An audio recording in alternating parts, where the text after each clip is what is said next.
The thoughts racing through your mind right now will quiet. The criticism you replay on loop will lose its grip.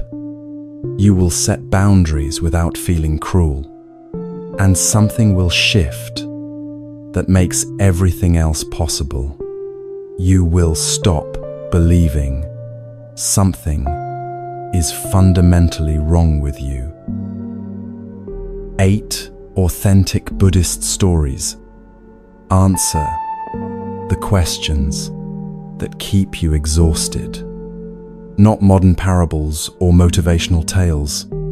These come from the Pali Canon, from ancient Jatakas, from texts preserved for centuries. Why your mind jumps constantly and what actually settles it. How others' expectations became your cage, and how to step free. The difference between absorbing someone's anger and protecting yourself from it. These aren't lectures you must endure or principles you should memorize. They are lived experiences of people who struggled exactly as you do.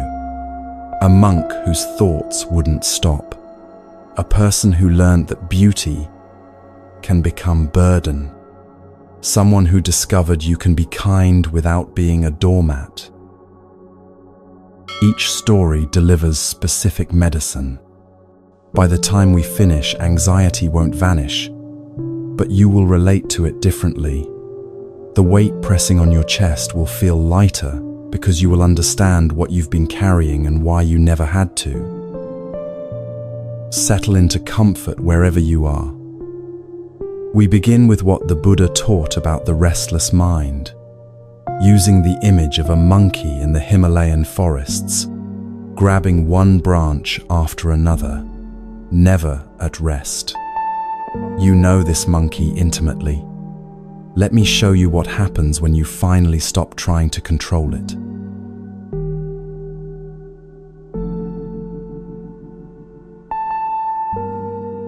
The Buddha was teaching a group of monks who could not sit still. Not their bodies. Their bodies were perfectly quiet, but their minds were in constant motion, jumping from one thought to the next without pause. They would sit down to meditate, close their eyes, and immediately the thoughts would start. What needs doing later? What happened earlier? What might happen tomorrow? They tried to focus on their breath, and within seconds, they were planning dinner. They attempted to watch their thoughts pass, and instead got caught in stories about the thoughts is less than Hasson. 0 is greater than is greater than. They felt like failures. Meditation was supposed to be simple. Just sit and be present. But their minds refused to cooperate. The more they tried to force stillness, the more chaotic it became. You know this experience. You lie in bed trying to sleep, telling yourself to stop thinking, and that command itself becomes another thought to follow. You're at work trying to concentrate on a task, and your attention splinters into 12 directions. You sit down intending to relax, and within moments, you're reviewing everything you should have said in yesterday's conversation. The exhausting part isn't the thoughts themselves. It's the endless effort to control them. The Buddha understood this completely. He had spent years in the Himalayan wilderness, sitting in forests so remote that human sounds disappeared entirely.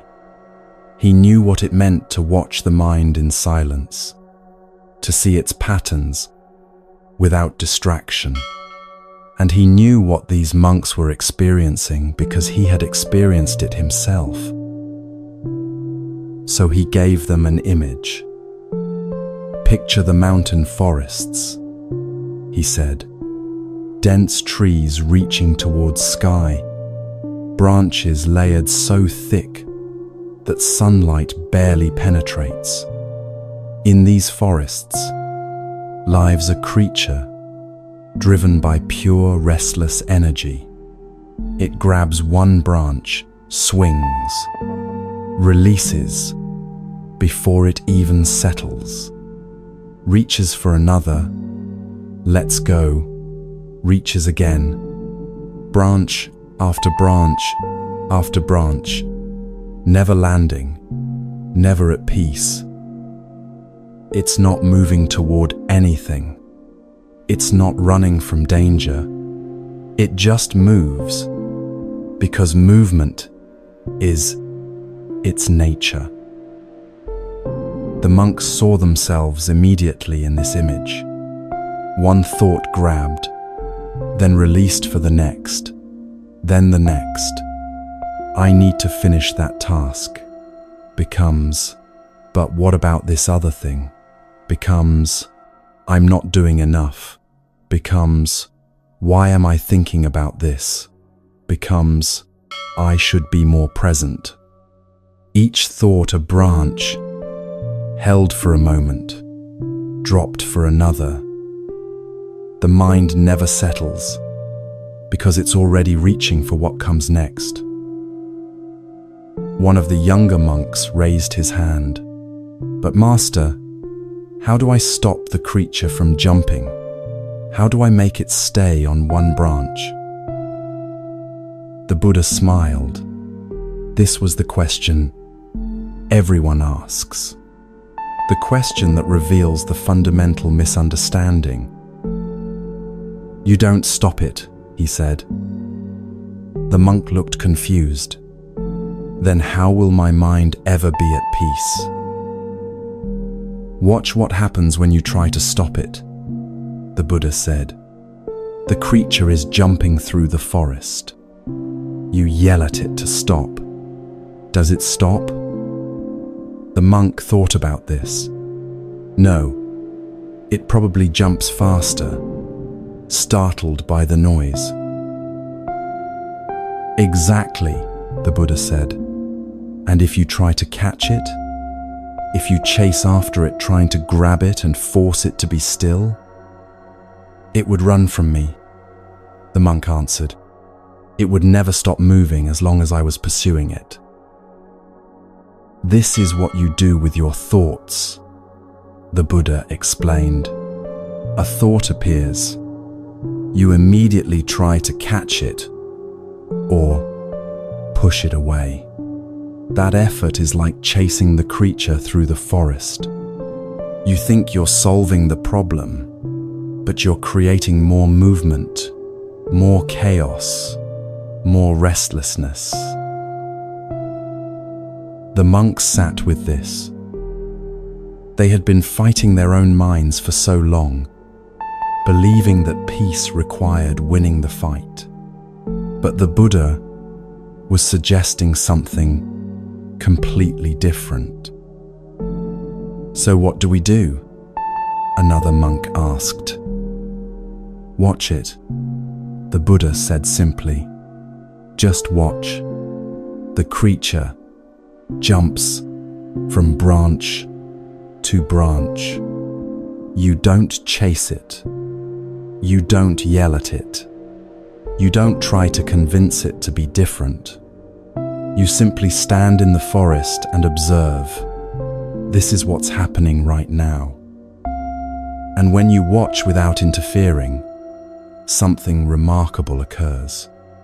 The creature begins to slow down, not because you forced it, but because you stopped energizing its restlessness with your reaction. One of the older monks spoke up. But Master, when I try to just watch my thoughts, I end up thinking about watching my thoughts. I have a thought about my breath, then a thought about having a thought about my breath, then a thought about trying not to think. It never ends. The Buddha nodded.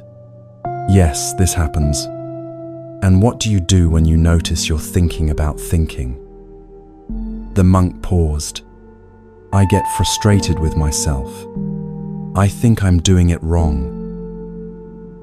That frustration, is that also a thought? The Buddha asked. Yes, the monk said slowly. So watch that one too, the Buddha said.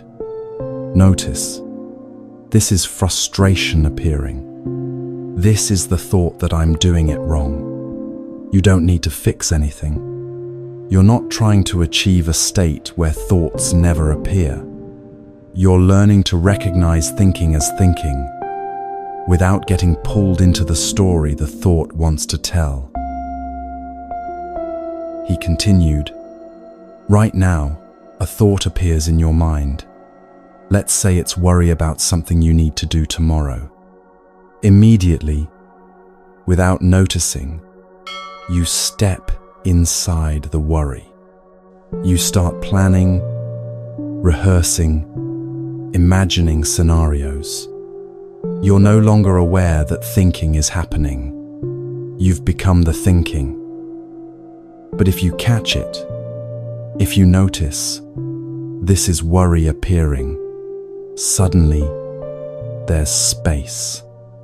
The worry is still there, but you're not inside it. You're watching it, like watching weather move across the sky. A young monk asked, how long does it take before the creature stops jumping, before thoughts stop appearing? The Buddha considered this. That's the wrong question. Thoughts will always appear. That's what minds do. The creature will always be a creature of the forest. But over time, with patient watching, the frantic jumping slows. The desperate grasping eases, and you discover something profound. Even when thoughts are present, you can be at peace. Because peace isn't the absence of thought. It's the absence of struggle with thought. The monks began practicing that very day. They returned to their meditation cushions with different instructions now. Not to empty the mind, not to achieve perfect concentration, but simply to notice when thinking occurred. One monk found himself planning his afternoon tasks within seconds of sitting down. His old habit would have been to berate himself, to try forcing his attention back to the breath through sheer willpower. Instead, he practiced what the Buddha taught. This is planning. This is what's happening now. The planning thought didn't disappear immediately, but something shifted. He was aware of planning rather than lost in it. The thought continued for a few more seconds, then dissolved on its own. Another monk noticed anxiety about an upcoming conversation with a difficult elder. The anxiety wanted to spiral into rehearsing what to say, imagining how it might go wrong, preparing defenses. But he caught it.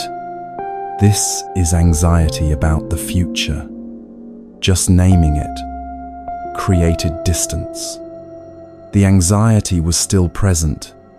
He could feel it in his chest, but he wasn't drowning in its story. He was standing on the shore watching it, rather than being swept away by the current. A third monk discovered something unexpected. He had been sitting for perhaps 10 minutes, watching thoughts come and go, when suddenly he realized no thought was present. He was simply aware. The gap lasted maybe 3 seconds before a thought appeared. Oh, there's no thought right now. And the gap closed. But he had tasted something. A space that existed before thinking, underneath thinking, always available. Over the following weeks, the Buddha continued teaching them the subtleties of this practice. Most of you think watching means commenting on thoughts, he said one morning. A thought appears, and immediately you narrate it. I'm thinking about food. That's a thought about food. I shouldn't be thinking about food. This isn't watching. This is adding more thinking on top of thinking. He gestured toward the forest around them. When you see a bird fly past, do you narrate it? Do you say, that's a bird? I'm seeing a bird? Birds are flying? No. You simply see it. Watching thoughts is the same. The thought appears. You register its presence, and it passes. No commentary needed, just clear seeing. The monks practiced this more refined attention. It was harder than it sounded. The mind wanted to explain itself, to narrate its own experience, to make sense of what was happening. But gradually, they learned the difference between awareness and thinking about awareness. They also learned that some thoughts had more energy than others. A passing thought about needing water was easy to notice and release. But a thought laden with shame or fear or desire would hook them more deeply. These thoughts didn't want to be just watched. They wanted attention, engagement, resolution. What do we do with the strong ones? A monk asked. The thoughts that won't leave even when I notice them? The Buddha's answer was gentle. Watch them longer. These thoughts have more energy because you've fed them more in the past. They've been watered regularly by your attention, so they have deeper roots. But the watching is the same. You don't need to pull them out by force. Just keep seeing them clearly, without following their story, and eventually, even the strong ones lose their grip. This teaching spread beyond the monks. Lay people who came to hear the Buddha speak learned the practice and brought it into their daily lives. A merchant found he could notice his anxious planning about business deals without being consumed by it. A mother caught herself worrying about her children's futures and realized she was missing the actual children in front of her. A farmer recognized his resentful thoughts about weather and neighbors, and in that recognition, found they bothered him less. What they all discovered was this: you can't control which thoughts appear, but you can change your relationship to them. You can learn to be the forest, spacious and still, while the creature moves through you. This is available to you right now. Think about what happens when you remember something embarrassing from your past. Normally, you're inside the memory instantly. You're reliving the moment, cringing at what you said, imagining what others thought. 10 minutes pass, maybe an hour, and you've been nowhere except inside that thought. But what if you caught it early? The memory appears, and before you step inside, you notice this is a thought about something that happened. Not as criticism, not as command to stop, but as simple fact. The embarrassment might still pulse through you. The memory might still feel vivid, but you're not trapped in it. You're aware of it happening, which means some part of you is outside it, watching. This is the practice. Not achieving perfect mental silence. Not becoming someone who never worries or replays conversations. Just learning to catch the moment when thinking begins, and in that catching, discovering a tiny space of freedom. At first, you'll notice after you've been lost in thought for several minutes. That's fine. The noticing itself, whenever it arrives, is the practice. You were lost. Now you're found. That moment of return is what matters. Over time, you'll notice sooner. The gaps between thoughts might expand. Eventually, you might catch thoughts the instant they form, before they pull you into their story. Right now, thoughts are probably appearing as you listen. Maybe doubt. Will this actually work? Maybe planning. What I need to do after this. Maybe judgment. I should be better at staying present. Can you notice them without following them? Just see. Thinking is happening. That seeing, that bare awareness, is the beginning of freedom. The creature still leaps through the forest of your mind, but you're no longer exhausted from chasing it. You're learning to stand still, to watch, and in that stillness, something settles that you've been seeking for a long time. But understanding your own mind doesn't free you from another exhausting pattern, the constant weight of other people's expectations, the cage built from their admiration. There's a story about someone whose very beauty became a prison, and what they learned about freedom when the whole world wanted to possess them.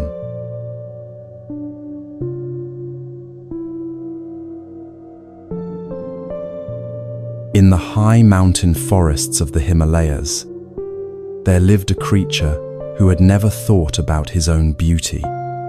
His feathers shimmered gold in the morning light, shifted to bronze at midday, glowed like copper at sunset. But he didn't know this was remarkable. He simply lived. He drank from cold mountain streams, danced in clearings where sunlight broke through the canopy, roosted in trees that had stood for centuries. His life was uncomplicated. His life was free. He had no name, needed no name. The forest knew him by his presence. The streams recognized him by his footprints. He existed without audience, without judgment, without anyone deciding what his beauty meant or what they wanted to do with it. In the early mornings, mist would rise from the valleys below, and he would glide through it, feeling the cool moisture on his wings. In the afternoons, he would find patches of sunlight and spread his feathers to warm them. These simple pleasures required nothing from him except presence. Then one night, hundreds of miles south in a distant kingdom, a queen had a dream. She saw him moving through shadows, wings catching light, and something in her mind seized the image. When she woke, the wanting remained. Not appreciation, hunger, the kind that says, I must own this. I must possess what I've seen. I cannot rest until it's mine to display. She described the vision to her king, her voice urgent with desire. Find this creature, she said. Bring it to the palace. I want to show the world what belongs to our kingdom. I want proof that we possess what others can only dream of. The king sent his best hunters north. They traveled for weeks, asking villagers and hermits about a bird with golden feathers. Eventually, they found the right mountain range, the right forest. They saw tracks near streams. They found clearings where grass had been pressed into patterns by dancing feet. They knew he was close. They set their first trap near the stream where he drank each morning, a net concealed in the branches above the water, designed to drop when he landed. They wanted him alive and perfect. The Queen had been specific about that. Not harmed, just captured, just owned. The Golden One arrived at dawn as usual. He descended through the trees toward the water, and something felt wrong. A smell that didn't belong, a stillness in the air that made his feathers prickle. He veered away at the last moment, saw the net waiting, and understood in a flash. His life had changed. The innocence of simply existing was over. Someone wanted him, and wanting, he would soon learn, was different from appreciating. Over the following weeks, traps appeared everywhere he went, snares hidden along his usual walking paths, nets concealed in the trees where he roosted, other birds released as bait to lure him into clearings where hunters waited with capture devices. The hunters studied his patterns obsessively. They learned when he drank, where he slept, how he moved through his territory. They mapped every detail of his life, not to understand him, but to control him. They anticipated everything. His entire existence transformed. Every morning now, he had to check for hidden nets before approaching water. Every clearing might be an ambush. Every sound could signal hunters approaching. The forest that had been home became a landscape of potential danger. And the reason, the only reason, was the way he looked. He began to understand something profound. His beauty, which had been neutral fact, had become currency in someone else's economy of desire. He was being hunted not for food, not because he threatened anyone, not because of anything he had done, but because a woman hundreds of miles away had dreamed of him and decided he should belong to her. His beauty, which had simply existed as part of his nature, had become the source of constant threat. He couldn't make himself less golden. That wasn't possible, and it wasn't the answer. His feathers were what they were. Dimming himself wouldn't solve the problem. It would only mean living as a shadow of what he was while still being hunted. But he could learn vigilance. He could adapt. He stopped following routines. He drank at different times each day, never establishing patterns the hunters could predict. He roosted in different trees every night, never returning to the same branch twice in a week. He learned to read the forest for disturbances, the wrong smell on the wind, the too quiet birds, the feeling of being observed. His awareness sharpened, not from fear, but from clear understanding of what was actually happening. Sometimes he would arrive at his usual drinking spot and sense the trap before seeing it. His body knew the difference between forest emptiness and hunter emptiness. He learned to trust these instincts. Other times, he would deliberately approach a clearing where he sensed waiting hunters, then veer away at the last second, teaching them that he was aware, that he could not be fooled, by their patience. And through this sharpened awareness, something deeper emerged. He began to see the situation for what it truly was. The queen had never seen him, except in a dream. She didn't know how he moved through the world, what sounds he made in the early morning, what his actual life consisted of. She wanted to possess an image, a projection, a thing she could point to and say, "This belongs to me. This proves my worth. This demonstrates my power to acquire what others cannot." The hunters pursuing him year after year weren't interested in his well-being. They didn't care about his nature or his freedom. They wanted to trap him, cage him, put him on display so others could admire what their kingdom owned. Their attention was a form of violence dressed as admiration. They would call it appreciation while constructing the cage. This understanding settled into him like stillness after storm. Being wanted is not the same as being valued. Being admired is not the same as being understood. Being praised for your beauty means nothing if that praise comes with the demand that you surrender your freedom to serve someone else's image of you. Years passed.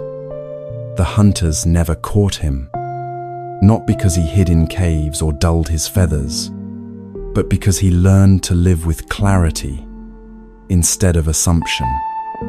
He remained exactly himself, golden, magnificent, dancing in clearings when the spirit moved him. But he no longer believed his beauty was something others would simply appreciate from a respectful distance. He understood that what made him extraordinary also made him a target for those who confused possession with appreciation.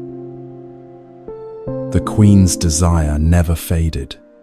She died still longing for what she could not own, still believing that capturing him would have completed something in herself. The hunters grew old and gave up their pursuit. New hunters were sent, but they too failed.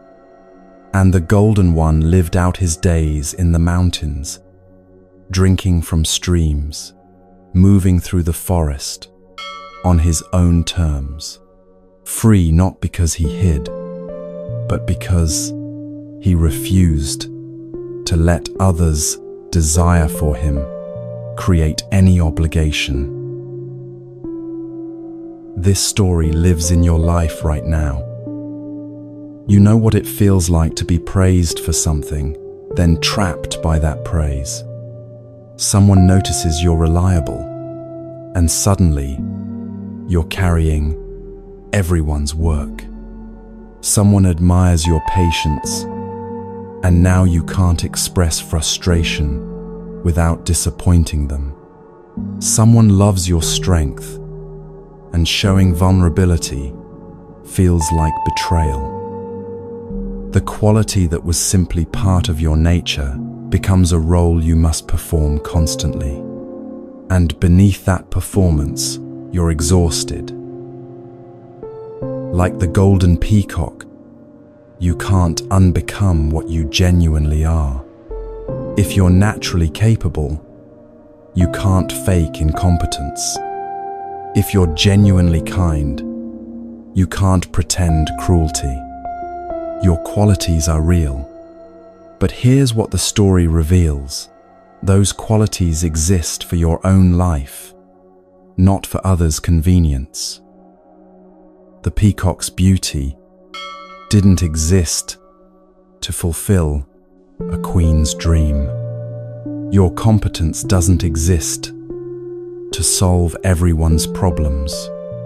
Your kindness doesn't exist to prevent people from experiencing appropriate consequences. Your strength doesn't exist to hold up people who refuse to stand on their own. Most people make the opposite mistake.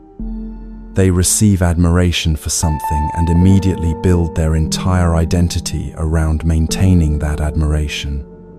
The compliments become commands. The appreciation becomes expectation.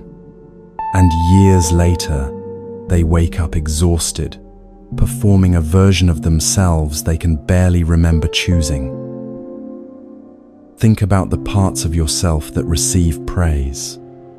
Maybe your family admires your success, so you stay in a career that's slowly killing you.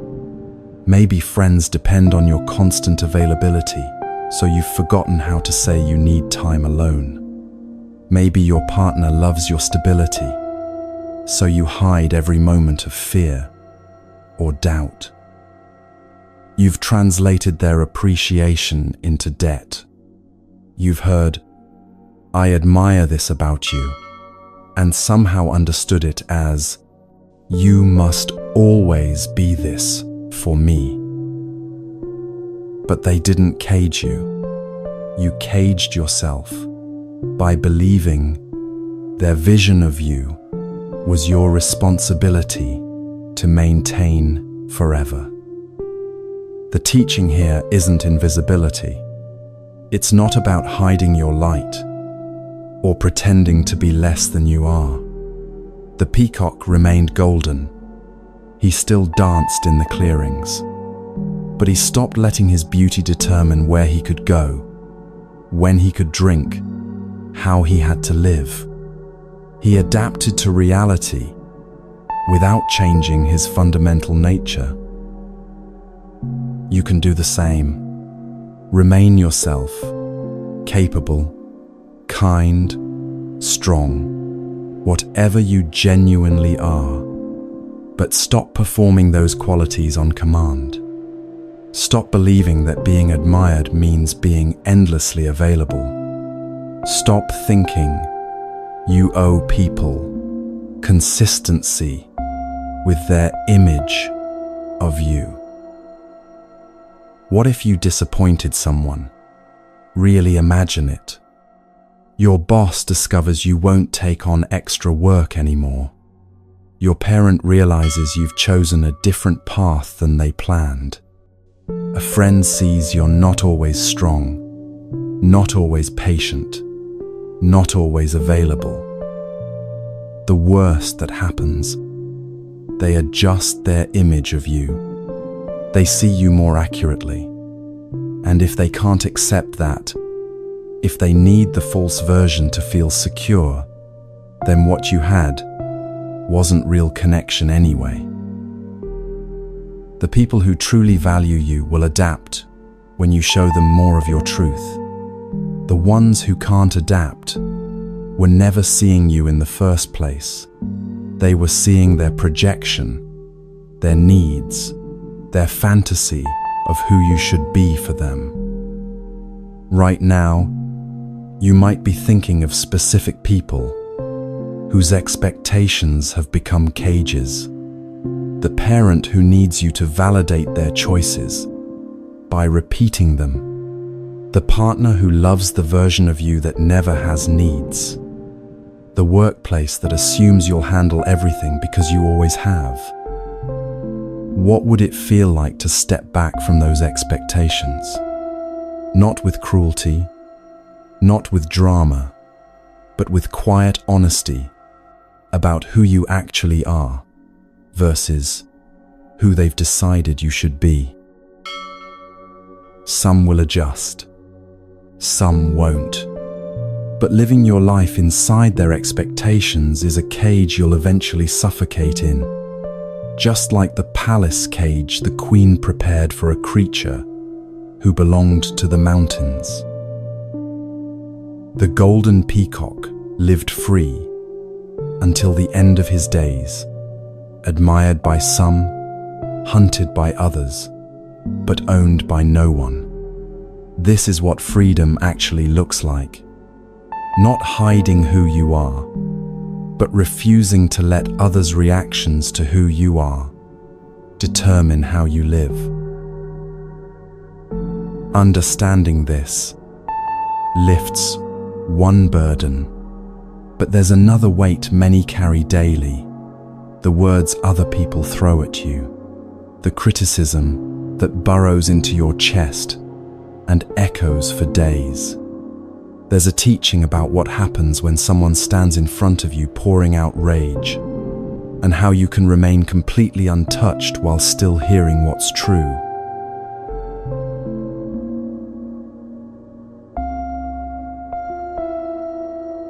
Bharadvaja was a man consumed by anger. He came from a respected Brahmin family, people who prided themselves on tradition, on maintaining the old ways.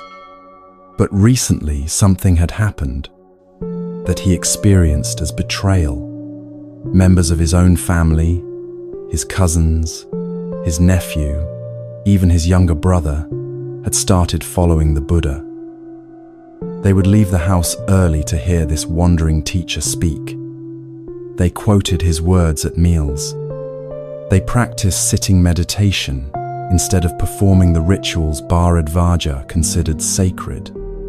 It felt like theft, like this teacher had stolen his family from under him. The anger built over months.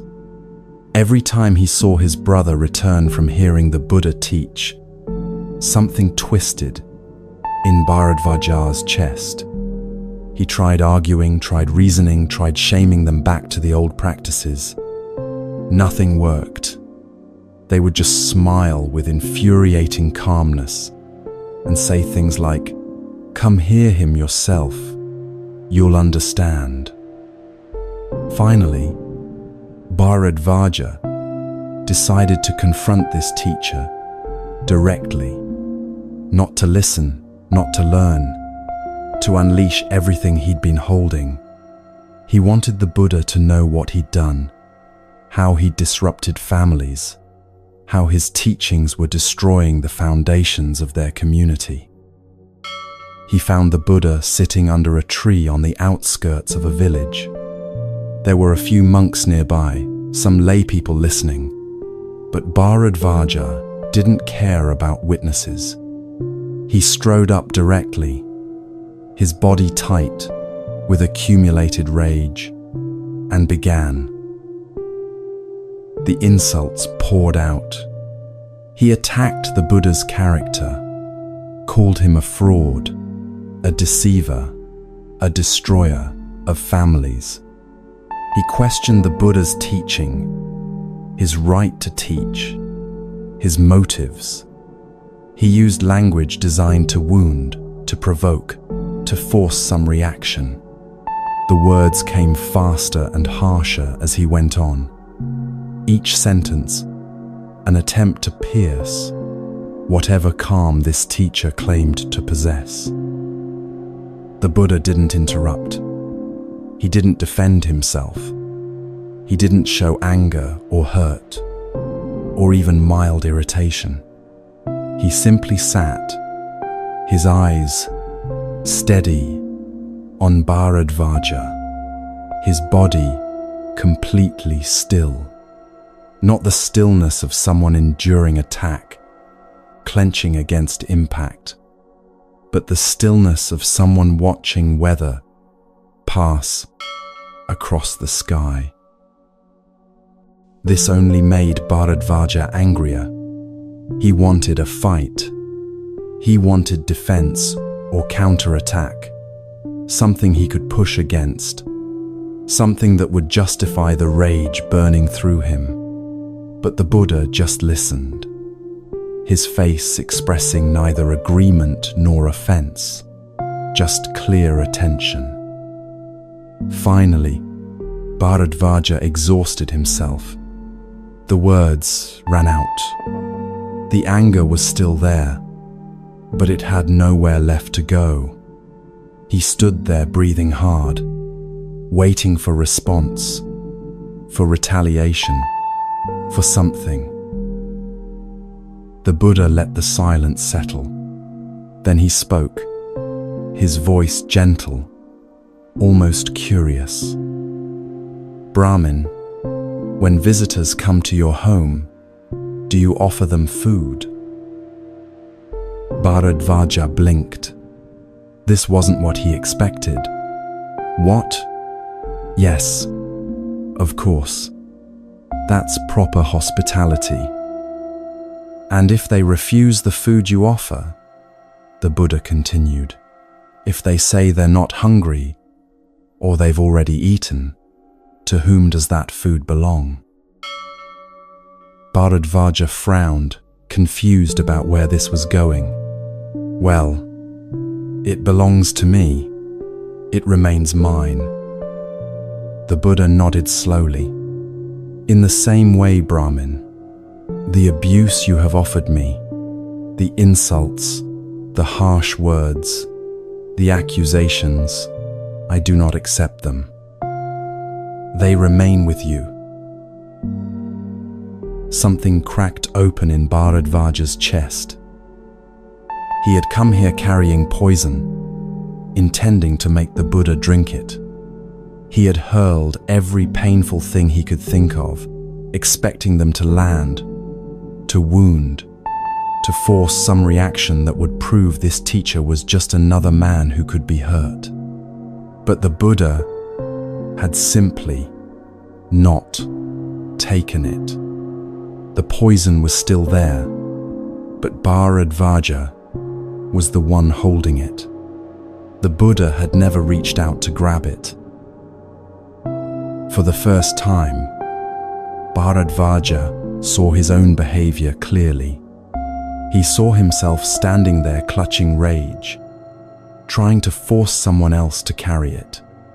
He saw how the Buddha's refusal to accept the insults hadn't been weakness or avoidance. It had been clarity, a simple understanding that other people's words only have the power you give them by accepting them as true. The anger didn't disappear instantly, but something shifted underneath it. Bharadvaja realized he had been carrying this poison for months, feeding it, strengthening it, waiting for the moment he could force someone else to swallow it. And that person had simply declined, had remained himself, untouched, while Bharadvaja stood there coated in his own bitterness. How do you do that? Bharadvaja asked, his voice smaller now. How do you just not take it? The Buddha gestured for him to sit. Bharadvaja, surprisingly, did. When someone speaks to you with anger, the Buddha said, their words are coming from their own pain, their own fear, their own confusion. These words might be about you. They might use your name, refer to your actions, but they're not actually about you. They're about what's happening inside the speaker. He continued, you came here angry about your family following my teaching, but was your anger really about me? Or was it about your fear that you're losing connection with people you love? Your uncertainty about whether the traditions you've built your life on are enough? Your pain at feeling left behind? Bharadvaja felt something sting behind his eyes. This was closer to truth than he wanted to admit. The insults you spoke, the Buddha said gently, they told me more about your suffering than about any flaw in me. And when I understand that, when I see the pain driving the words, I don't need to defend against them. I can simply see them for what they are, your pain trying to find somewhere to go. Bharadvaja sat in silence. The Buddha wasn't asking him to apologize, wasn't demanding he take back what he'd said, was simply offering him this understanding. Words are only gifts if you accept them. Insults are only wounds if you take them in. Over the following days, Bharadvaja returned to hear the Buddha teach. Not because he'd been convinced by argument, but because the Buddha's non-reactivity had created space for something new. When someone doesn't fight you, doesn't match your aggression, doesn't defend or justify, you're forced to see yourself more clearly. Your own anger becomes visible because there's no one else's anger to blame it on.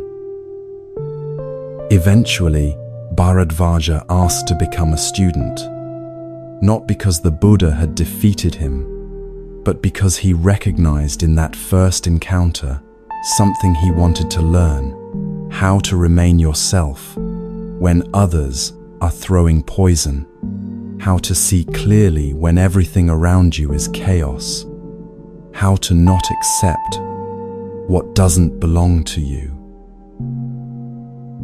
This teaching lives in every moment someone criticizes you. Think about what happens when someone insults you, questions your choices, attacks your character. Maybe it's a comment on social media from a stranger. Maybe it's your parents' disapproval of how you live.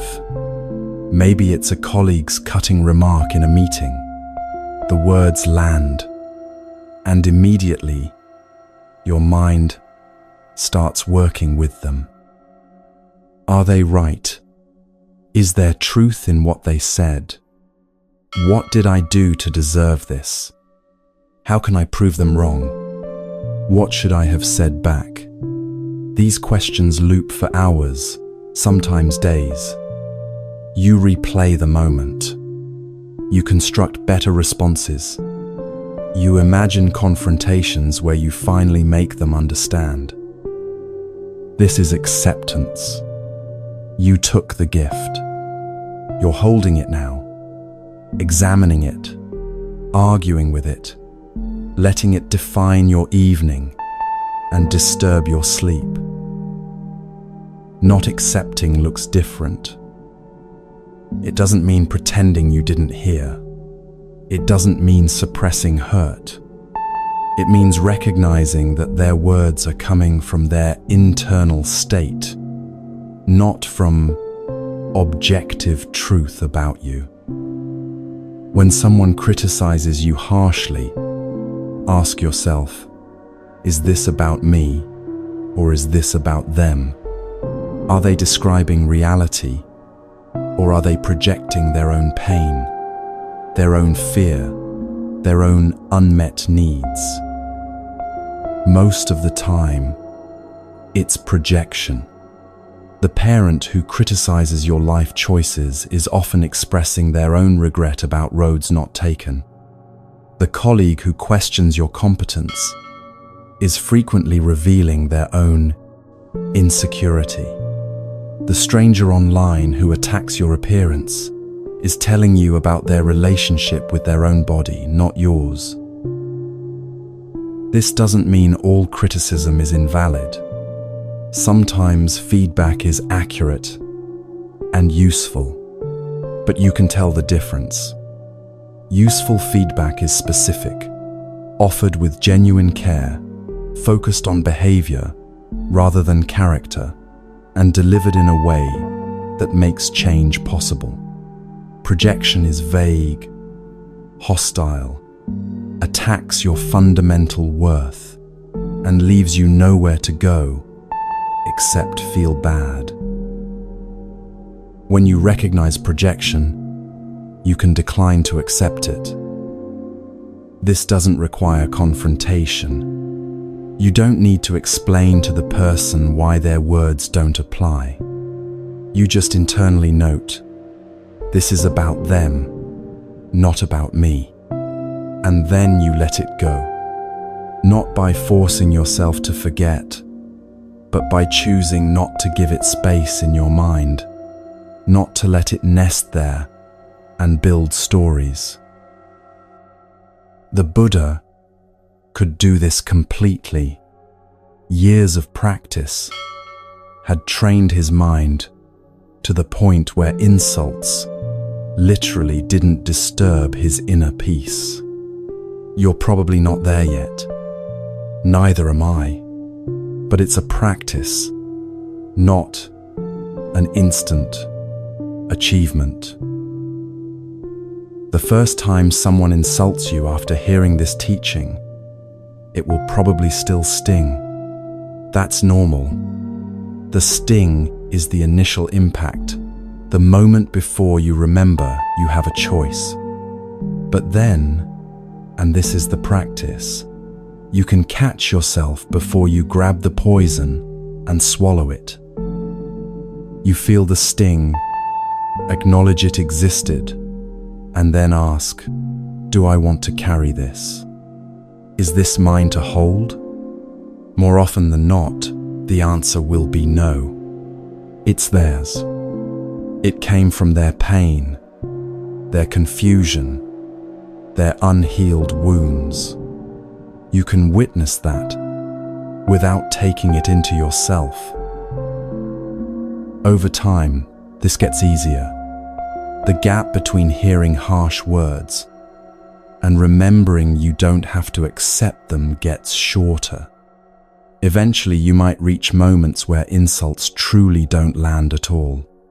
Not because you've built walls, but because you see so clearly where they're coming from that they never feel personal. This week, practice this with small things. Someone makes a passive-aggressive comment.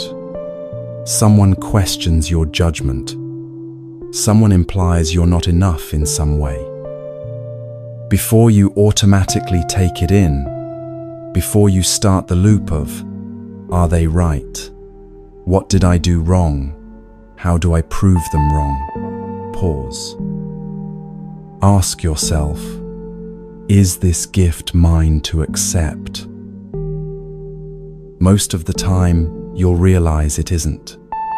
It's their anger, their fear, their projection, their inability to deal with their own feelings.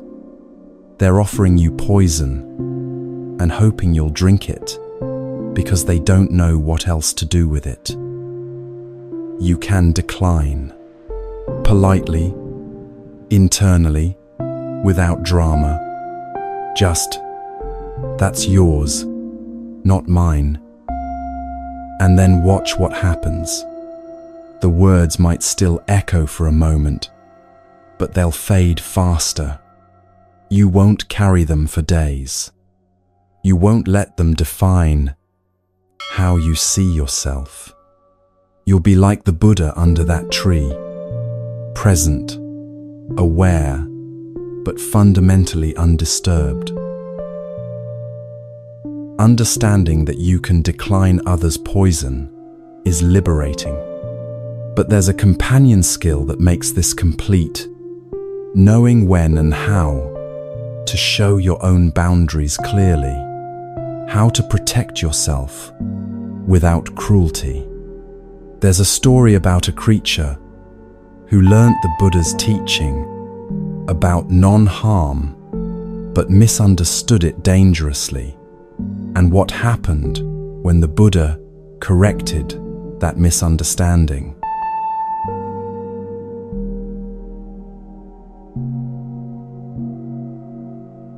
Near a small village at the edge of the forest, there lived a serpent with a terrible reputation. He was large, fast, and aggressive. When anyone passed too close to his territory, farmers walking to their fields, children taking shortcuts through the grass, traders using the nearby path, he would strike. Some people were bitten seriously. A few had died. The entire village lived in fear of this creature. Parents warned their children constantly, stay away from the anthill near the forest edge.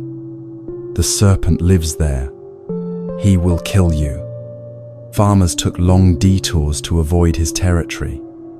The path that had once been the quickest route between villages was abandoned completely.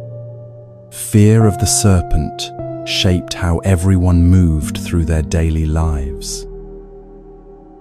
The serpent himself didn't think much about this. He was simply defending his space.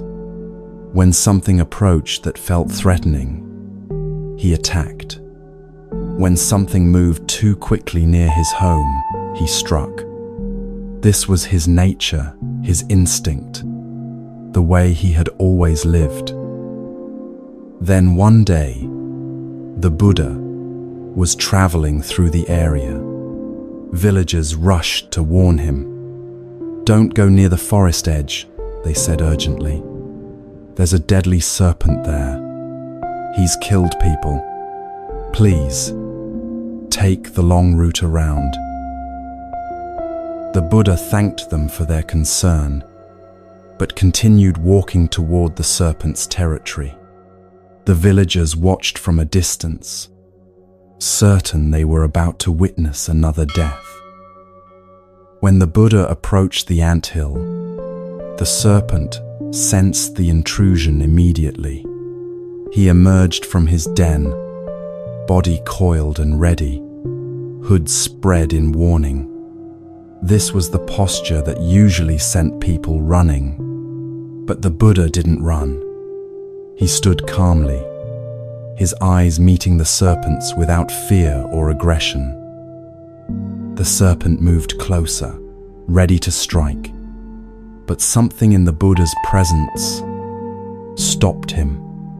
There was no threat in this person, no aggression to match, no fear to feed on, just steady, clear awareness. The Buddha spoke gently. "You've caused a great deal of suffering. Do you know how many people live in fear because of your violence? How many have been harmed? How many families have lost someone they loved?" The serpent had never thought about it this way. He had only thought about territory, about threat, about the instinct to defend. But now, seeing himself through the Buddha's words, something shifted.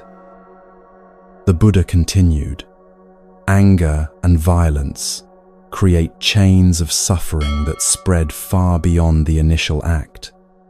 When you bite someone, you don't just harm them. You harm their family, their community, yourself. You create fear that poisons the whole area. Is this how you want to live?" The serpent felt something he had never felt before, remorse. Not shame exactly, but a clear seeing of the impact his actions had created. The Buddha wasn't punishing him, wasn't threatening him, was simply showing him reality. "What should I do?" the serpent asked. "Stop harming living beings," the Buddha said simply. "Abandon anger. When someone approaches, let them pass. You don't need to attack everything that comes near." The serpent took this teaching deeply into himself. He made a commitment right there. No more biting, no more violence, no more causing harm. He would practice non-violence completely. The Buddha left, and the serpent returned to his den changed. At first, the villagers didn't notice the difference. They still avoided the area, still warned their children, still took the long route. But gradually, word began to spread. Someone had walked past the anthill, and nothing happened. A child had wandered too close, and the serpent hadn't emerged. Farmers started using the old path again, cautiously at first. And then someone noticed something else. The serpent wasn't just peaceful. He was completely passive. He would lie in the sun near his den, and people could walk right past him. He didn't move, didn't react, didn't show any sign of self-protection. This is when things changed in a different way.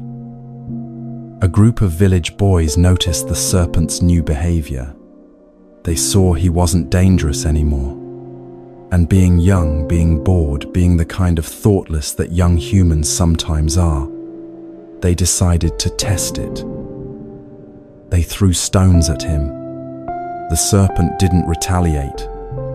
They hit him with sticks. He didn't fight back. They grabbed him by the tail and flung him against rocks. He endured it in silence. The Buddha had said not to harm, not to bite, not to use violence. So the serpent interpreted this as, accept whatever comes. Never defend yourself. Endure all abuse without resistance. He believed this was what non-violence meant. The abuse continued over weeks and months. Not every day, but regularly enough. Different groups of boys would hear about the serpent that didn't fight back, and they would come to test it, to prove their bravery by tormenting a once dangerous creature. Adults who had feared him now felt emboldened to kick him out of their way when he was crossing a path. The serpent's body showed the damage. Scales were broken and scarred. He moved more slowly. He became thin because he was afraid to hunt, afraid that any movement might be interpreted as aggression. He was practicing what he thought the Buddha had taught: complete non-violence, total non-resistance. Months later, the Buddha returned to the area. He went to the anthill to see how the serpent was doing. What he found shocked him. The serpent was lying near his den, battered and weak. His body was covered in wounds. He looked like he might not survive much longer. When he saw the Buddha approaching, he tried to raise his head in greeting, but barely had the strength. "What happened to you?" the Buddha asked gently. The serpent explained everything: how he had stopped biting as instructed, how the villagers had noticed, how the abuse had started, how he had endured it all because he understood that harming others was wrong. "I did what you taught me," the serpent said weakly. "I haven't bitten anyone. I haven't caused harm. But this is what happened." The Buddha's response was immediate and clear. "I told you not to bite," he said. "I did not tell you not to hiss." The serpent looked confused. The Buddha knelt down closer. Non-violence doesn't mean accepting all violence against you. It means not harming others out of anger or cruelty. But you still need to protect yourself. You still need boundaries. You still need to show others that you cannot be abused. He continued, "When those boys approached you with stones, what would have happened if you had raised your hood, hissed loudly, showed your fangs? You wouldn't have bitten them, but they would have seen you had limits. They would have understood you were not prey, not a toy to torment. The hissing would have protected both you and them." "But isn't that aggression?" the serpent asked. "No," the Buddha said. "Aggression is attacking to harm. Hissing is communicating a boundary.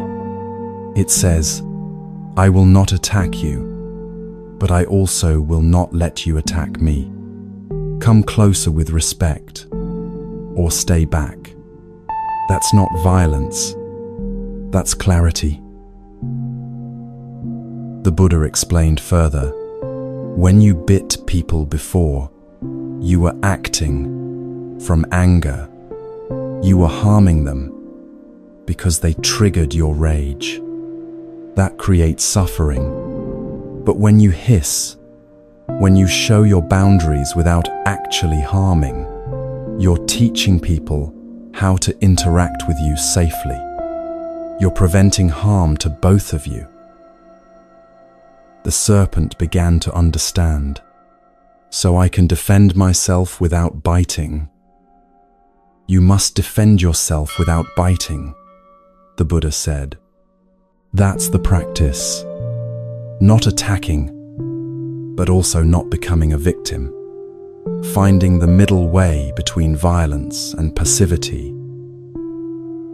From that day forward, the serpent practiced this new understanding.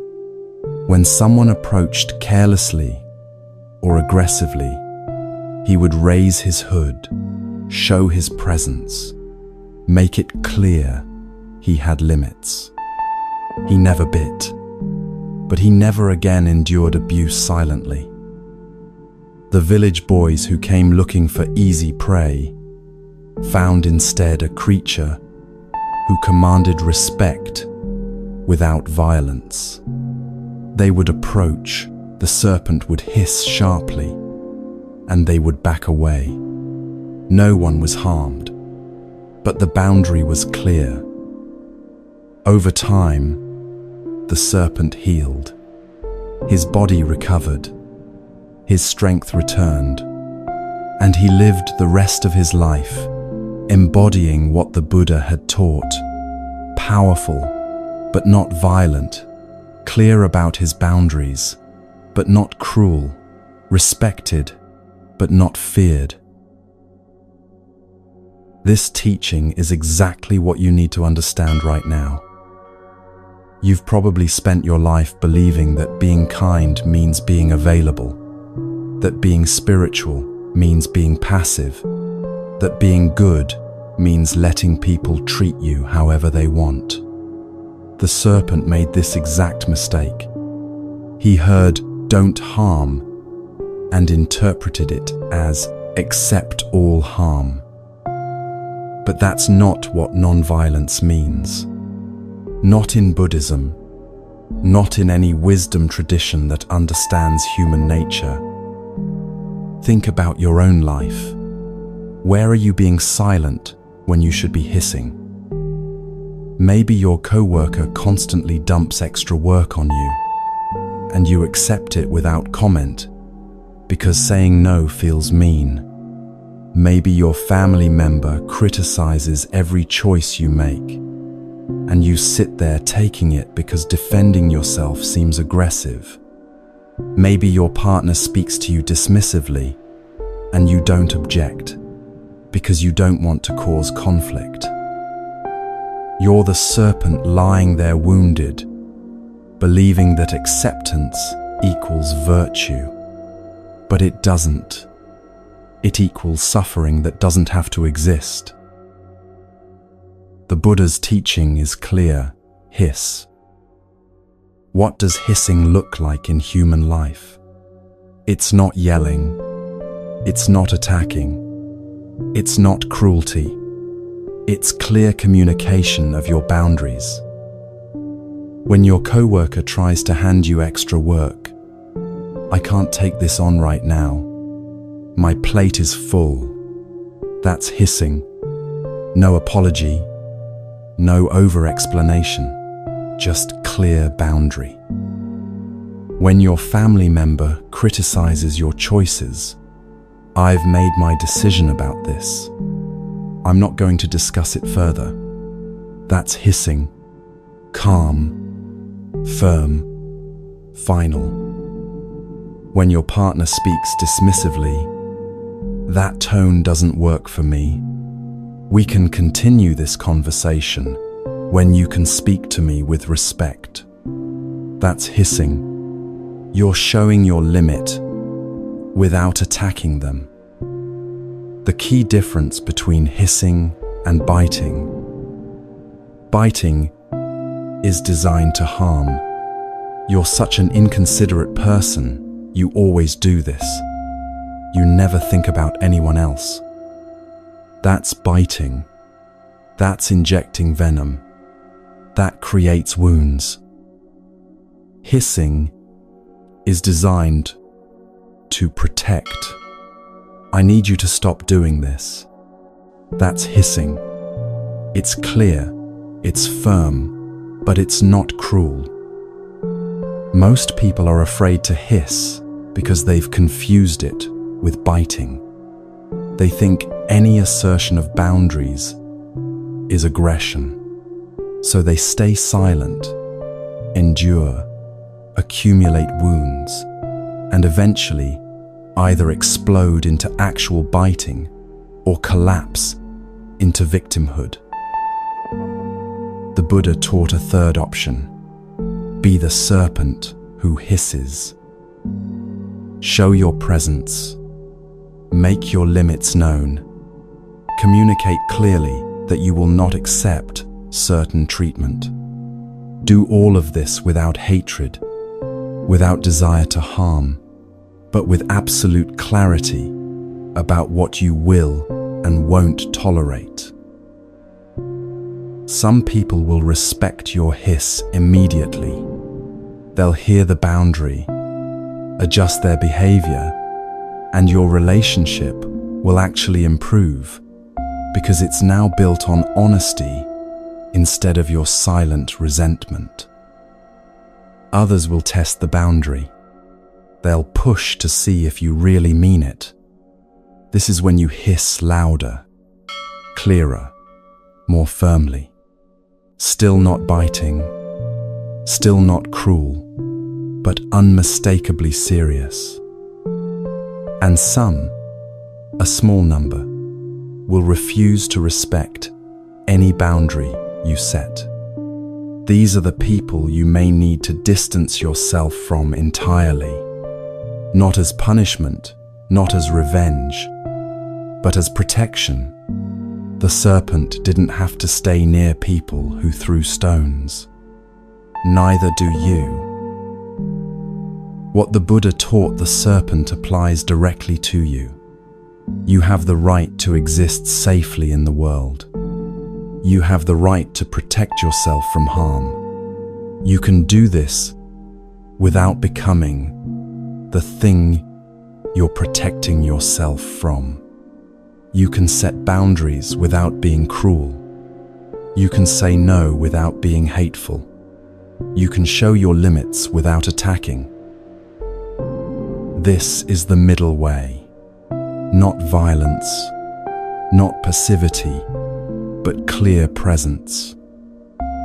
Right now, identify one place where you need to hiss. Not bite, hiss. One relationship, one situation, one pattern where you've been lying there taking stones, believing that's what kindness requires. What would your hiss sound like? Not an attack, not a lecture, not a detailed explanation of why they're wrong. Just a clear statement of your boundary. Practice it. Say it out loud right now, even if no one's listening. Feel how it sits in your mouth, in your chest. Notice that you can be firm without being cruel. You can protect yourself without harming anyone. The serpent learned this and lived differently afterward. He was no longer dangerous, but he was also no longer vulnerable. He commanded respect not through fear, but through clear communication about his boundaries. You can live this way too, protected but not violent, kind but not passive, peaceful but absolutely clear about what you will accept and what you won't. Now you understand both pieces, how to not accept others' poison and how to show your boundaries without injecting your own. These two teachings work together as complete protection. One guards your inner peace, the other guards your outer safety. But there's a deeper pattern beneath all this, one about how you relate to the events of your life themselves, the circumstances you label good or bad.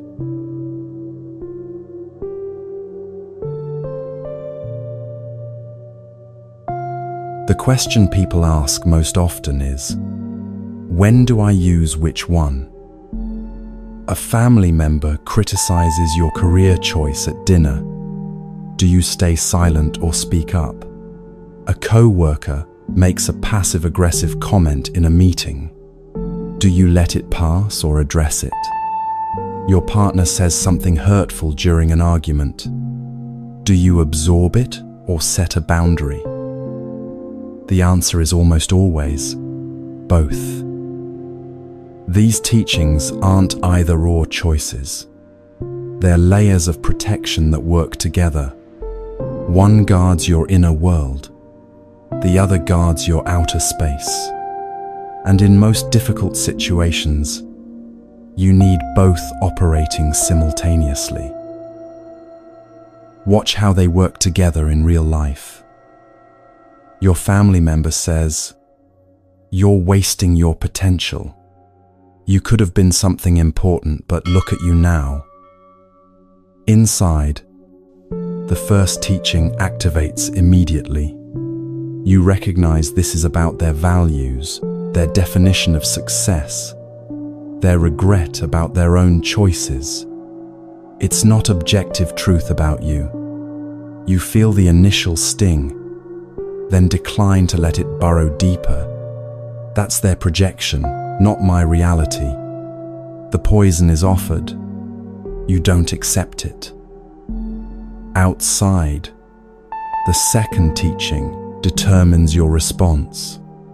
You speak calmly but clearly. "I'm not going to discuss my career choices with you anymore. If you can't respect my decisions, we'll talk about other things."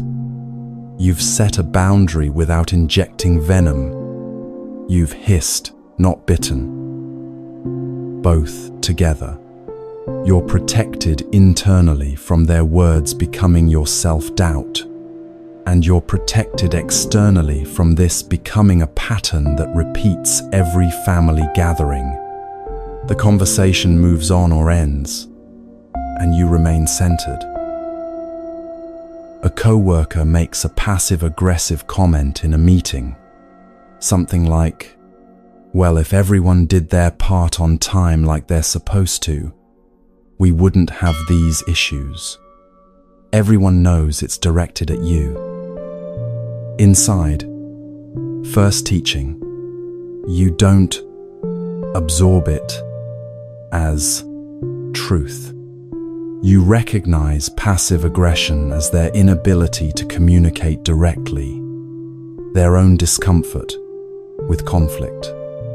You don't spend the afternoon spiraling into, "Am I unreliable? Am I the problem? Do they all hate me?" Outside, second teaching. After the meeting, you speak to them directly. "If you have concerns about my work, please talk to me privately rather than making comments in meetings. I'm happy to discuss any actual issues." Clear boundary, no venom. Both shields. The comment doesn't wound you, and the pattern doesn't continue. Your partner says something during an argument that crosses a line, something deliberately hurtful about your appearance, your intelligence, your past. Inside, you recognize this is them lashing out from their own pain, saying something they know will hurt because they're hurt. It's not truth. It's a weapon they grabbed in desperation. You don't let it redefine how you see yourself. Outside, you stop the conversation immediately. "We're done talking right now. When you attack me personally, I'm not going to engage. We can continue when you can disagree without being cruel. You leave the room if needed. Both shields.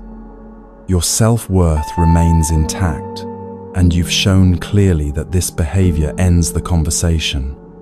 When you talk again, there's a better chance it will be productive because you didn't accept the poison and you showed your limit. Notice the pattern. The inner shield is immediate and automatic. It happens in your mind, the moment words are spoken. The outer shield requires conscious action. It's what you say or do in response. Sometimes you'll use one more than the other, depending on the situation. Stranger online says something cruel about you. Inner shield only. You see, it's their stuff. You don't internalize it. You move on. No outer response needed. They're not in your actual life. They get no boundary conversation. They get nothing. Boss regularly overloads you with work. Outer shield primarily. You might not care much what they think of you personally, so their words don't wound. But you absolutely need to set limits about the workload. I can take on A or B, but not both. Which is the priority? Close friend makes a hurtful comment. Both shields fully engaged. You care about this relationship, so you protect it with both internal non-acceptance of their bad moment, defining your whole friendship, and external clear communication that this isn't okay. Understanding when each shield is needed comes with practice. The general principle: use the inner shield always. Every time someone offers you poison, decline it internally. This is a constant practice, a way of relating to all criticism and hostility. Use the outer shield when there's a pattern, there's a relationship you want to maintain, but needs correction. There's ongoing access to you that's being abused, or silence would communicate acceptance. Don't use the outer shield when it's a one-time interaction with no future relationship. Engaging would escalate danger. Your energy is better spent elsewhere, or the person is completely unable to hear boundaries. Sometimes the best boundary is walking away entirely. Some people will test whether your shields are real. They'll insult you to see if you internalize it. When you don't react with self-doubt or defense, they might escalate, trying to find the words that will finally pierce you. This is when your inner shield gets stronger. Each failed attempt to wound you proves to yourself that their words aren't truth. They'll push against your stated boundaries to see if you'll enforce them. You said don't speak to you that way, and they do it again. This is when your outer shield must be consistent. You follow through. You end the conversation. You leave. You reduce contact. Your boundary must mean something, or it becomes just noise. The hardest moments are when you need both shields against someone you love. Your parent who can't stop criticizing. Your partner who's going through something difficult and taking it out on you. Your friend who's become increasingly toxic, but you share history. This is when you remember, protecting yourself isn't betraying them. Not accepting their poison isn't abandoning them in their pain. Setting boundaries isn't being cruel. It's refusing to let love become an excuse for harm. You can say, "I love you, and I won't accept this treatment." Both things are true. I'm here for you, but not as your target. Sometimes your shields will save relationships rather than end them. When you stop internalizing their worst moments and stop tolerating their worst behaviors, you create space for them to see themselves more clearly. Like Bharadvaja seeing his own rage reflected in the Buddha's calm, people often need your non-reactivity and clear boundaries to recognize what they're actually doing. Other times, your shields will reveal that the relationship can't continue healthily. If someone requires you to accept their poison and tolerate their abuse to maintain connection, that's not relationship. It's hostage situation. Your shields give you the clarity to see this. Right now, think about where you need to strengthen your protection. Are you good at not internalizing, but terrible at setting boundaries? You float through insults unscathed, but you're exhausted by constant exposure to them. Practice your outer shield. Start small. Start with low-stakes situations, but start speaking your limits. Are you good at boundaries, but you internalize everything first? You can say, "Don't do that," but then you suffer internally, wondering if you're too sensitive, too difficult, too much. Practice declining the poison before it touches your sense of self. Most people need to develop one shield more than the other. Identify which one is weaker for you, and that's where you focus your practice this week. The Buddha taught both these skills because together they create freedom. Freedom from being wounded by others' words. Freedom from being trapped by others' behaviors. Freedom to remain yourself, peaceful but protected, kind but clear, open but not defenseless. You've learned now how to handle difficult people, toxic words, and boundary violations.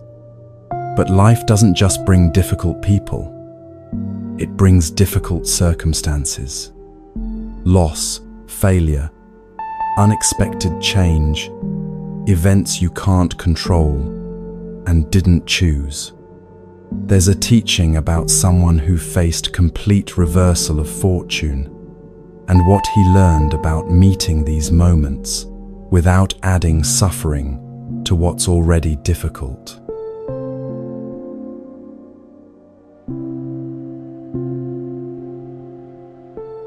In the kingdom of Mithila, there lived a man known simply as Kaccayana. His name was spoken with respect in every corner of the city. Merchants sought his advice on disputes. Farmers brought him their land quarrels. Even the king relied on his judgment when difficult decisions needed making. Kaccayana served as a royal advisor, but his reputation came from something deeper than his position. People trusted him because he saw clearly. When two parties came arguing, each certain they were right, he could find the truth underneath the emotion. When the king faced choices with no obvious answer, Kaccayana could illuminate consequences others hadn't considered. His insight seemed to cut through confusion like lamplight through darkness. He had built this life carefully over years. Started as a junior clerk in the palace, observing how power worked, how decisions got made, earned trust through consistency, advanced because people noticed his judgment was sound, his integrity unshakable.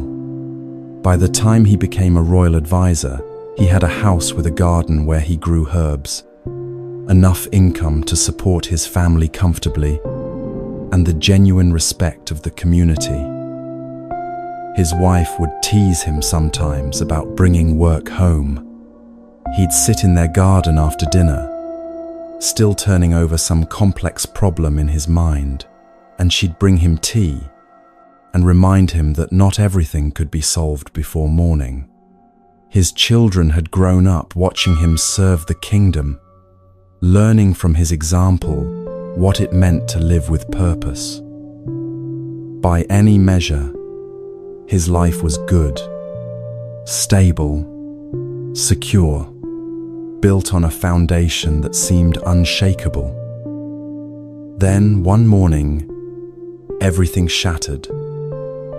Palace guards arrived at his door before dawn. They pushed past his startled wife, grabbed him roughly, bound his hands behind his back. "You're under arrest for theft from the royal treasury," the captain announced. Kachayana's mind spun trying to make sense of words that made no sense. What? There must be some mistake. I've never even entered the treasury. But they weren't listening. They dragged him through the streets as neighbors watched in shock as his wife stood in the doorway with tears streaming down her face. At the palace, he demanded to see the king, to explain, to understand the accusation. But he was told the king had already seen the evidence and made his decision. A valuable ceremonial vessel had disappeared from the treasury weeks ago. Someone claimed they saw Kachayana near the treasury that day. Another person, someone who had always resented Kachayana's influence, had fabricated documents suggesting Kachayana had gambling debts, financial pressure, motives for theft. The king, trusting these reports and not investigating further, had made his judgment. His trusted advisor had betrayed him. There would be no trial, no chance to present defense, no opportunity to expose the lies. Kachayana was thrown into prison. The cell was everything you'd imagine from the worst nightmares of confinement. Dark except for thin light that crept through a gap near the ceiling at midday. The floor was cold stone, damp and filthy with things he didn't want to identify. The air reeked of human waste and unwashed bodies and desperation. Other prisoners filled nearby cells, some moaning continuously, some shouting at guards who ignored them, some sitting in defeated silence that was somehow worse than the moaning. Kachayana sat on the stone floor and tried to understand what had happened. Yesterday morning he had been in the palace, advising the king on tax policy, eating breakfast with his family, planning his daughter's upcoming wedding. Now he was here, imprisoned, his reputation destroyed, his family shamed, his future apparently ended. He could feel panic rising in his chest like floodwater. His mind wanted to spiral. This is impossible. I've done nothing wrong. My life is ruined. My wife, my children, what will happen to them when everyone believes I'm a thief? I'll die here. Everything I built over decades is gone in a single morning. But Kachayana had spent years training his mind to see clearly, to distinguish reality from the stories we tell about reality. He took a breath and observed what was actually true in this moment. Yesterday I was free. Today I am imprisoned. The conditions of my life have changed. Not, this is terrible. Not, this is the end of everything. Not, I don't deserve this. Just, conditions have changed. He noticed fear arising, the physical sensation of it tightening his throat, making his heart race. He noticed anger at the injustice, hot and sharp in his chest. He noticed grief for what he'd lost, heavy and aching. But he didn't feed these feelings with catastrophic stories about the future. He didn't spend hours imagining worst-case scenarios. He simply sat with what was actually happening in this moment, which was sitting on cold stone, breathing stale air, feeling afraid. Days became weeks. Weeks became months. Guards brought thin gruel once a day, sometimes with a piece of stale bread. There was a bucket in the corner for waste that was emptied irregularly. Rats moved through the cells at night. Prisoners around him deteriorated in different ways, some into raving madness, some into bitter rage that poisoned every word they spoke, some into hollow-eyed resignation where they stopped speaking at all. Kachayana maintained the same practice, observing conditions without the story that these conditions defined his entire existence or predicted his entire future. When despair arose, and it did, especially in the darkest hours before dawn, he watched it like weather moving through, acknowledged it. This is the mind in despair. Didn't fight it, didn't feed it, just witnessed it until it passed. When he caught himself clinging to memories of his former life, his garden, his family, his work, he gently released them. Those were past conditions. These are present conditions. Both are temporary. When he imagined the future, dying here, never seeing his family again, being forgotten, he returned to the only moment that actually existed. This one, this breath, this sensation of cold stone, this actual moment, rather than the imagined terrible future.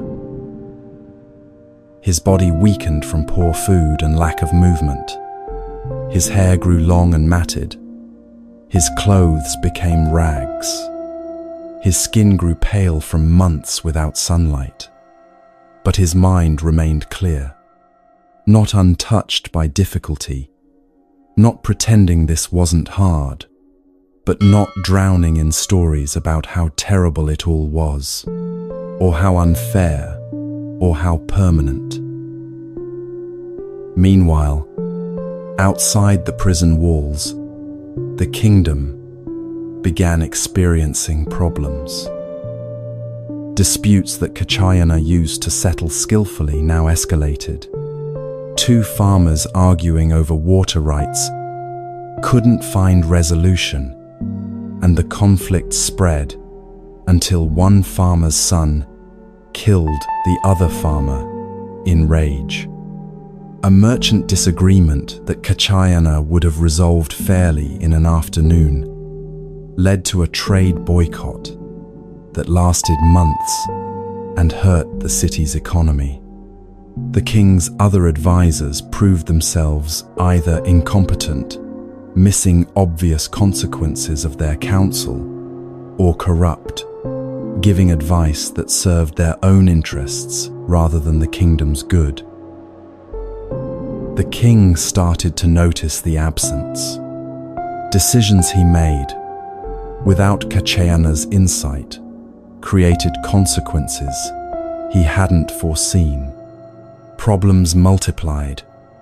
Tax policies he'd implemented on bad advice were making farmers abandon their land. Trade agreements he'd signed were favoring foreign merchants over his own people. He began, quietly, to doubt the accusations that had seemed so convincing 6 months ago. Then one day, palace guards caught a servant trying to sell a ceremonial vessel at the market, the very vessel that had gone missing. Under questioning, the servant confessed everything. He had stolen it.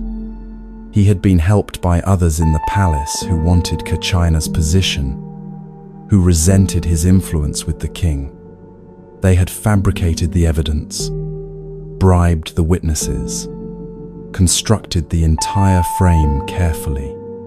The truth emerged completely. Kachayana had been innocent all along. The king felt something collapse in his chest.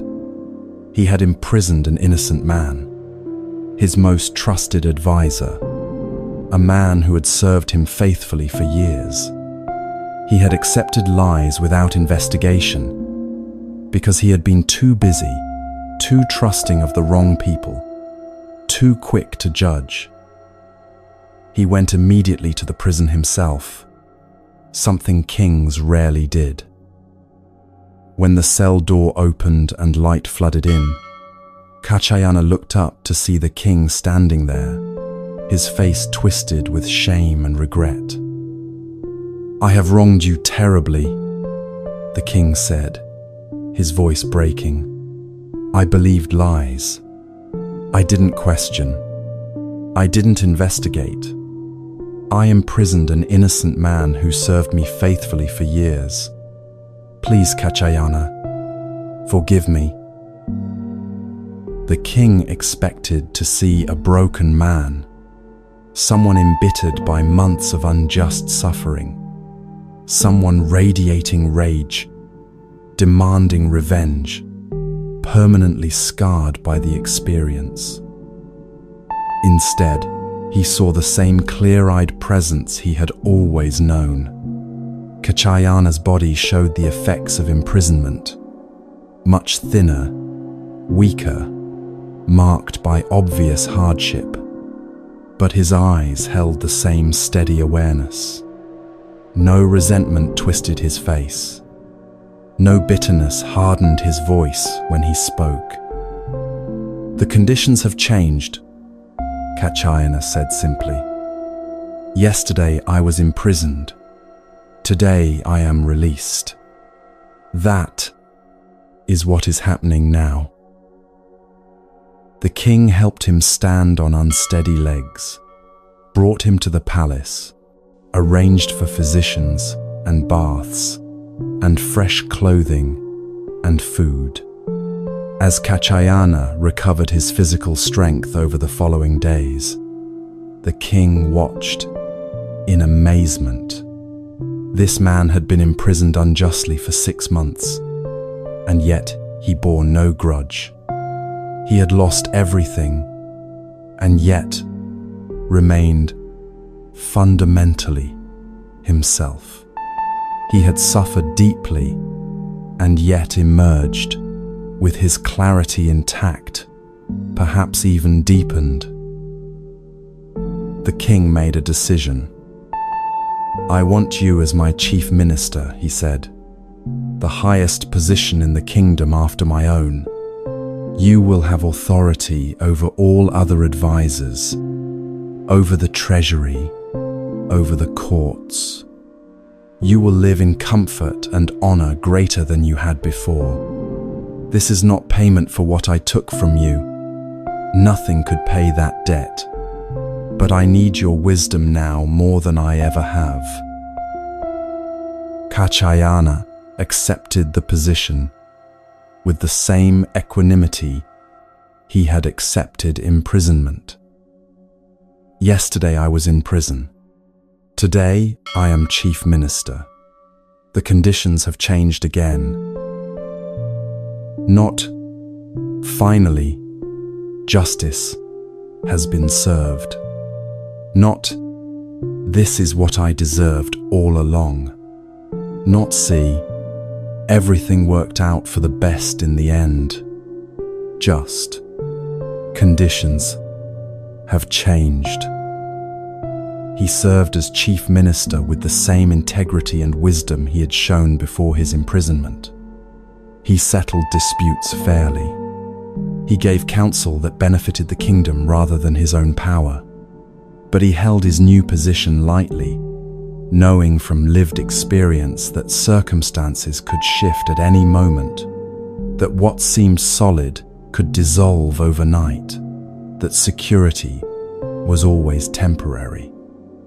What his time in prison had clarified completely was this: the imprisonment wasn't inherently bad, and the promotion wasn't inherently good. They were both just changing conditions. Circumstances arising from complex causes, flowing into new circumstances, impossible to label as ultimately fortunate or unfortunate, because the story was never finished. The consequences kept unfolding. This is what you do every day with your own life. Something happens you didn't choose. A job loss, a diagnosis, a relationship ending, a plan falling apart. Immediately you label it disaster, the worst thing, and then you suffer twice. Once from the actual difficulty of the situation, and again from the story you tell about how terrible it is, how it proves your life is cursed, how you'll never recover. Something goes well, a promotion, good news, a stroke of luck. Immediately you label it good. Finally things are working out. Finally I'm safe. And then you suffer from clinging, from terror that this good thing will end, from building your whole sense of security on conditions that will definitely change. Kachayana's teaching is available right now. What if you met what comes without the labels? Not with indifference, not pretending difficulty isn't difficult, but without the story that this circumstance defines whether your life is fundamentally blessed or cursed. Traffic makes you late. Conditions have changed from what you planned. Can you notice frustration without the story that your whole day is ruined? That this always happens to you? That nothing ever goes right? You receive unexpected good news. Conditions have shifted pleasantly. Can you appreciate it without clinging desperately? Without believing you've finally arrived at permanent happiness that must be protected at all costs? This is equanimity. Meeting what comes, pleasant or unpleasant, wanted or unwanted, with balanced awareness. Responding skillfully to circumstances, without adding the suffering of judgment about whether these circumstances prove life is for you or against you. Kachayana sat in prison and remained himself. He served as chief minister and remained himself. The circumstances changed completely. He stayed steady. This steadiness is possible for you too, whatever is happening right now in your life. Not by pretending everything is fine, but by meeting what is without the exhausting weight of labeling it as the best or worst thing ever. Just conditions, changing as they always do. But meeting changing conditions with equanimity requires something foundational, a mind that can actually stay present instead of scattering in 1,000 directions. There's a story about a young man who built this capacity through discipline, and what happened when he discovered that a focused mind changes everything.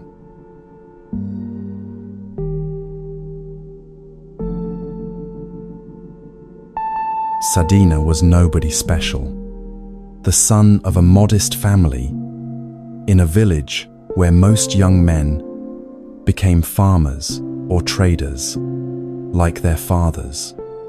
But from childhood, Sadhina had wanted something different. He wanted to learn, not just practical skills for making a living, but real knowledge, the sacred texts, philosophy, the workings of language and logic.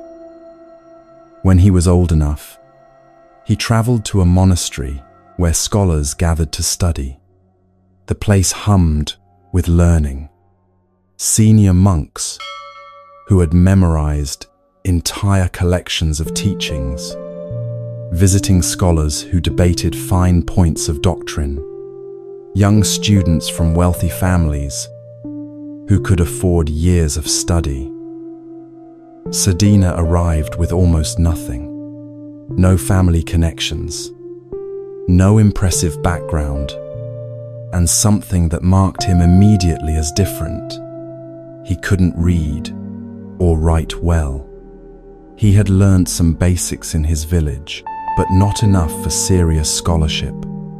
While other students could read texts fluently, Sadhina struggled with every line.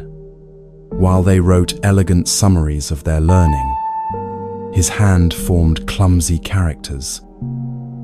The senior monks assessed him when he arrived. They saw his limitations and gave him work that matched, helping in the kitchen, sweeping halls, maintaining the grounds. He could listen to teachings when his work was done, but he wasn't expected to become a real scholar. How could he, when he lacked the basic tools? The other students noticed him, of course. They saw this village boy struggling to read texts they had mastered as children. They heard him repeating simple passages over and over, trying to commit them to memory, since reading was so difficult. Some felt pity. Others felt superiority.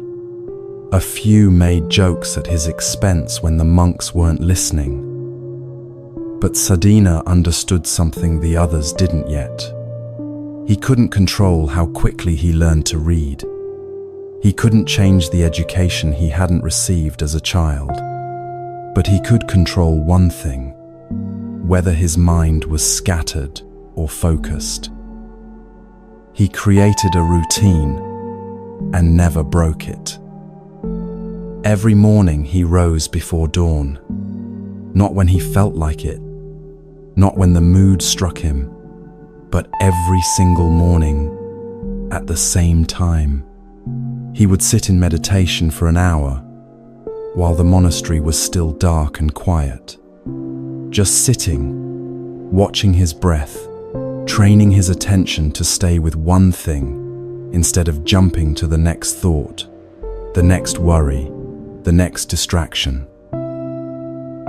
Then he would do his assigned work, sweeping, cooking, whatever was needed.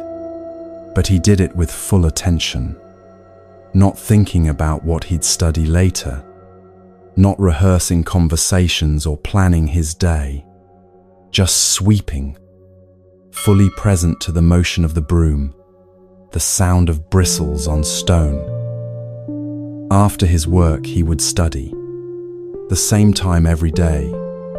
He would choose one short text and work with it until he understood it completely, not jumping to the next thing when he got bored or frustrated, not comparing himself to students who were reading 10 times as much. Just this text, this passage, this line, until it was clear. In the evening, another hour of meditation. Same time, Same place, same practice of bringing his wandering attention back to his breath, again and again, building the muscle of focus. The other students noticed this routine. Some found it amusing. "Why do you waste time sitting when you have so much to learn?" they'd ask. "You can barely read a simple text, and you spend 2 hours a day doing nothing." Others found it frustrating when they tried to engage him in social time. "Come drink tea with us, debate philosophy, enjoy the evening." But Sadhina would decline. "I have my evening practice." They thought he was being rigid, missing the joy of spontaneity, turning learning into joyless discipline. Some of the senior monks noticed too, and questioned his approach. "Scholarship requires flexibility," one told him. "You can't force learning to happen on a schedule. You need to follow inspiration. Study when the mind is ready, not impose this mechanical routine." But Sadhina continued, not because he was stubborn or defensive, simply because he could feel something changing in his mind. In the beginning, meditation was torture. He would sit down and within seconds his mind was everywhere except his breath, planning the day, remembering embarrassments, imagining futures, rehearsing conversations. The hour felt like 10 hours. But he kept sitting, kept noticing when attention wandered, kept gently bringing it back. Not fighting, not forcing, just returning. Like training a puppy to stay, you don't beat it when it wanders. You just keep calling it back, patiently, consistently. After months, something shifted. The hour of meditation stopped feeling like torture. His mind still wandered, but it wandered less frantically. The returns to focus came more easily, and he began to notice the effects bleeding into the rest of his day. When he sat down to study a difficult text, he could stay with it longer before his attention scattered. When he was memorizing a passage, he could hold multiple lines in his mind instead of losing the beginning while learning the end. When senior monks were teaching and other students were fidgeting or whispering or losing the thread, Sadhina could follow the entire argument without his mind wandering. His reading improved, not because reading itself became easier, but because he could focus on each word without rushing, without anxiety about how slow he was, without his mind jumping ahead or back. He would read one line with complete attention, understand it fully, then move to the next. Other students read faster but retained less. They skimmed, their minds half present, thinking about other things while their eyes moved across the page. Sadhina read slowly, but what he read stayed. It settled into his understanding like water soaking into soil rather than running off the surface. After a year, something remarkable began happening. A teacher would present a complex teaching, and while other students asked for clarification, needed it repeated, wanted it broken down into simpler pieces, Sadhina understood it immediately. Not because he was smarter, but because his mind was there, fully present, receiving the teaching without the static of distraction. He would hear a text once and remember it, not through some trick or special technique, but because his mind wasn't scattered across 12 thoughts while trying to listen. He was simply there, receiving, and so the information landed cleanly. His understanding of complex ideas deepened rapidly, not from reading more texts than others, but from reading each text with such focused attention that he could see connections, implications, nuances that scattered reading missed. The students who had mocked his rigid routine began to notice. The village boy, who couldn't read well, was now grasping teachings faster than they were. The one who wasted time meditating was now demonstrating sharper comprehension than students who spent every waking hour with texts. Some asked him how he did it. He tried to explain. The mind is like a lamp. If it's flickering constantly, moving in the wind, you can't see clearly by its light. But if you shelter it, let it burn steady, it illuminates everything. They heard the words, but most didn't understand.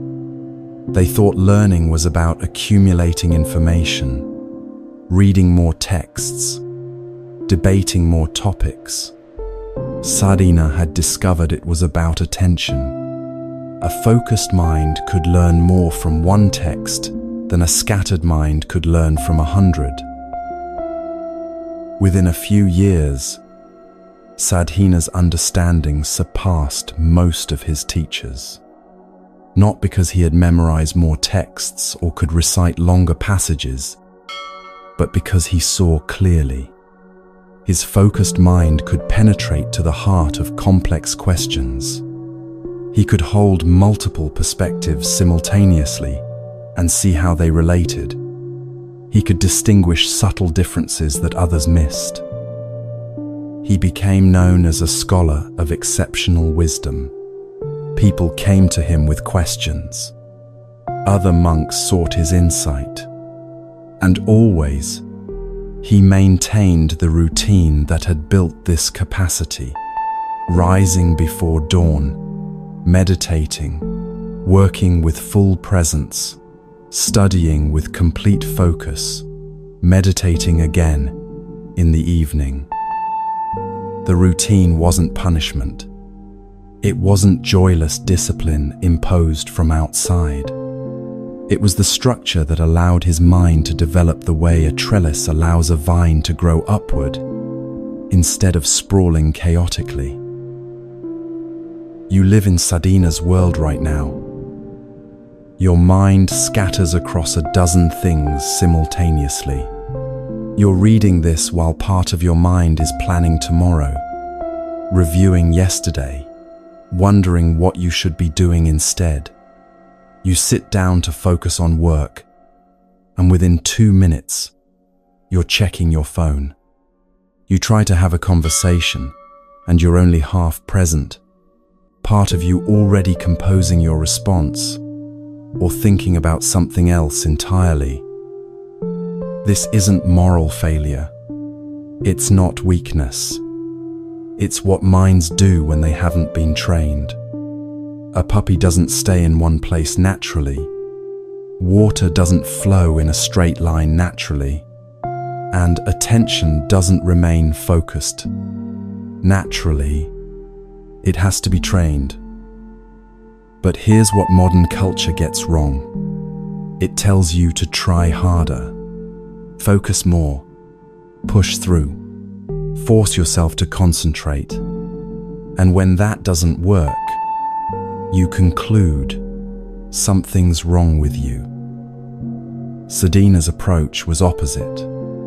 He didn't force concentration. He created conditions where concentration could develop naturally. The morning meditation wasn't about achieving perfect focus. It was about practicing the return, noticing when attention wandered and gently bringing it back.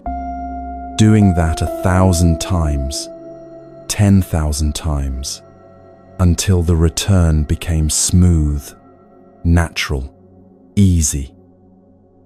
The routine wasn't about rigidity. It was about removing the exhausting work of deciding when to practice, what to do, whether you feel like it. Same time, same practice, every day. The decision is already made. You just show up. The full attention to simple tasks. Sweeping, cooking, wasn't wasted time. It was practice for bringing full attention to complex tasks later. If you can't focus on sweeping a floor, how will you focus on difficult learning? Think about what you're trying to learn or accomplish right now. Maybe you want to understand something complex.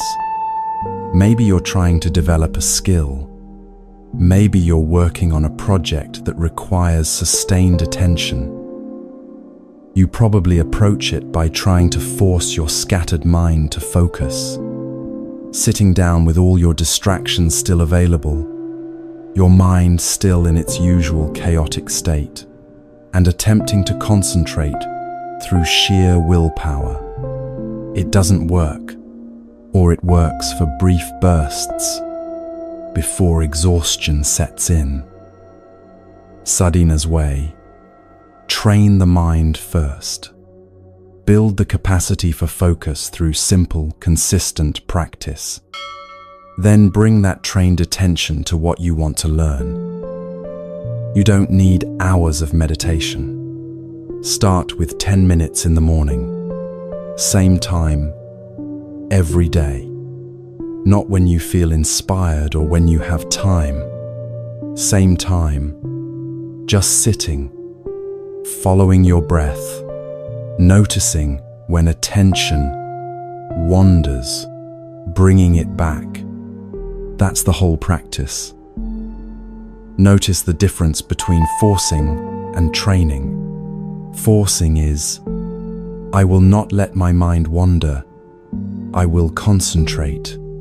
I must focus. Training is, my mind wandered. That's okay. I'm bringing it back. Again and again. Each return is practice. This builds concentration, the way lifting weights builds strength. You don't lift weights by trying really hard to be strong. You lift them consistently. Rest, repeat, and strength develops naturally as a result. You don't build focus by trying really hard to concentrate. You practice returning attention consistently, and focus develops naturally as a result. Then apply it to daily tasks. When you're washing dishes, just wash dishes. When you're walking, just walk. Not as some spiritual achievement, but as practice for being fully present. Each moment of full attention is training. Over weeks and months, you'll notice what Sadhana noticed. Tasks that required enormous effort become easier. Learning that felt impossible becomes manageable. Not because the tasks got easier, but because your mind got steadier. The flame of attention that used to flicker in every breeze now burns steady. And by that steady light, you can see clearly what scattered attention can never perceive. What would this look like for you? Not some ideal version where you meditate for hours. Just you, as you are, creating one small routine that trains attention. 10 minutes in the morning, full presence during one daily task.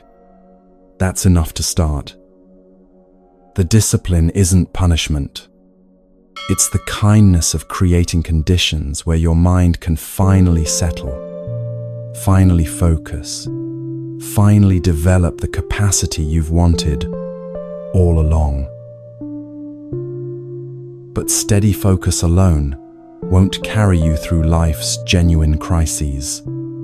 There are moments when everything falls apart, when disaster strikes, when you're drowning and steady breathing won't save you.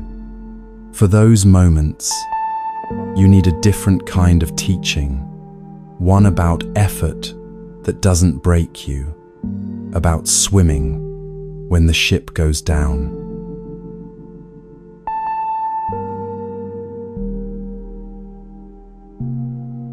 Prince Mahajanaka had lost everything before he was old enough to understand what losing meant. His father, King Arita Janaka, was killed in battle when Mahajanaka was still a child. His uncle seized the throne. His mother fled the palace in the middle of the night, carrying her infant son, running for their lives. They ended up in a distant city where no one knew who they were. The queen became just another woman trying to survive. She worked, saved what she could, and raised her son with one truth repeated constantly: you are the rightful king of Mithila. Never forget what was taken from you. One day, you will reclaim it. Mahajanaka grew up with this knowledge burning in him. His kingdom existed, but he couldn't reach it. His throne waited, but someone else sat on it. His birthright was real, but he had no army, no wealth, no power to claim it. When he came of age, he made a plan. He would travel to distant lands and earn wealth as a merchant. He would build resources, gather supporters, return strong enough to challenge his uncle, and take back what belonged to him. It was a long path, but it was the only path he could see. His mother gave him what little money she had saved over years. He used it to buy a share in a merchant ship traveling to trade in foreign ports. The ship was large and well made, captained by an experienced sailor. Other merchants were aboard with their goods. The voyage would take months, but if successful, his investment would multiply many times over. The first weeks at sea were uneventful. Good winds, calm waters, the crew working efficiently. Mahajanaka spent his time on deck, watching the endless ocean, imagining the future where he returned to Mithila, not as a refugee's son, but as a wealthy man, capable of reclaiming his throne. Then one morning, the sky changed. The captain noticed it first, the particular color of clouds on the horizon, the way the wind shifted. He began shouting orders. Crew scrambled to secure cargo, to adjust sails. Passengers were told to go below deck and hold on to something fixed. The storm hit like a wall of rage. Waves taller than buildings smashed into the ship. Rain so thick you couldn't see your hand in front of your face. Wind that screamed and tore at everything. The ship rose on massive swells and crashed down into troughs. Timbers groaning, water pouring through gaps in the hull. Mahajanaka clung to a beam below deck as the world became chaos. Other passengers were screaming, praying, weeping. The cargo broke loose and slammed around the hold. Water was rising. He could hear the captain shouting above, but couldn't make out words over the storm's roar. Then came the sound he would never forget, a massive crack as the ship's spine broke. The vessel was splitting apart. Water flooded in faster. People were clawing toward the stairs, pushing, desperate to get above deck. Mahayanaka fought his way up through the surge. On deck, complete disaster. The ship was breaking into pieces. Crew members were being swept overboard. Other passengers clung to masts, to railings, to anything, but the ship was going down and taking them with it. People were grabbing floating debris, trying to use broken planks as flotation. Most were screaming for help, as if help could come in the middle of the ocean during a storm. Some were already giving up, letting go, sinking. The captain disappeared under a wave and didn't resurface. Mahajanaka saw all of this in fragments between walls of water. He saw people drowning. He saw the ship's final pieces slipping under. He saw nothing but ocean in every direction. And in that moment of complete disaster, something became absolutely clear. No one was coming to save him. No rescue ship. No friendly shore. No miracle. If he was going to survive, it would be because he didn't stop trying. He started swimming. Not toward anything. There was nothing to swim toward. Just swimming to not drown. The storm was still raging. Waves lifted him and threw him down. Rain battered his head. He swallowed water, coughed it out, kept moving his arms and legs. He could hear other survivors around him at first, their cries for help, their desperate prayers. But one by one, the voices stopped. People grabbed onto floating debris and clung there, using all their energy to hold on, until exhaustion made them let go and sink. Or they panicked, thrashing wildly until they exhausted themselves and went under. Or they simply gave up, deciding drowning was better than this endless struggle. Mahajanaka kept swimming, not because he had hope, not because he could see land, but because stopping meant dying, and something in him refused to choose death. Eventually the storm passed. The sky cleared. The ocean calmed to rolling swells. And Mahajanaka was alone. Completely alone in the middle of the ocean. No ship. No other survivors visible. No land in any direction. Just endless water and endless sky. He kept swimming. His body wanted to quit. Every muscle screamed. His arms felt like dead weight he was forcing to move. His legs cramped. The salt water had rubbed his skin raw. His lips were cracked and bleeding. His throat burned with thirst despite being surrounded by water. But he had learned something in those first moments of the shipwreck. Effort was his only refuge. Not hope of rescue, not prayer for miracles, not wishful thinking that the situation would magically improve.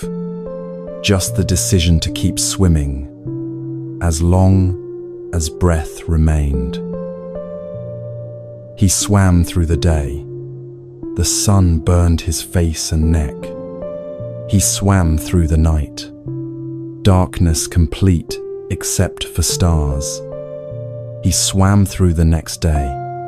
Exhaustion becoming a state of being rather than a feeling. his mind began playing tricks. He saw ships on the horizon that weren't there. He saw islands that were just clouds. He heard voices calling his name from empty water, but he didn't stop moving. The effort was steady, not frantic. He wasn't thrashing wildly, burning energy in panic. He was swimming the way you'd walk a long distance, measured, sustainable, one stroke after another. He worked with the water instead of fighting it. When a swell lifted him, he rode it. When it dropped him, he adjusted and kept the rhythm going. This was effort without the story about the effort. He wasn't thinking, "I'm so strong. I'm going to survive this. I'm special." He wasn't thinking, "This is impossible. I'm going to die. Why bother?" He was just swimming, present with each stroke, each breath, the actual physical reality of moving through water. On the 7th day, or maybe the 8th, he had lost count. Something changed. The water around him began to glow faintly. He thought it was another hallucination at first, but then a figure emerged from beneath the surface. A woman, but not quite human, too radiant, too otherworldly.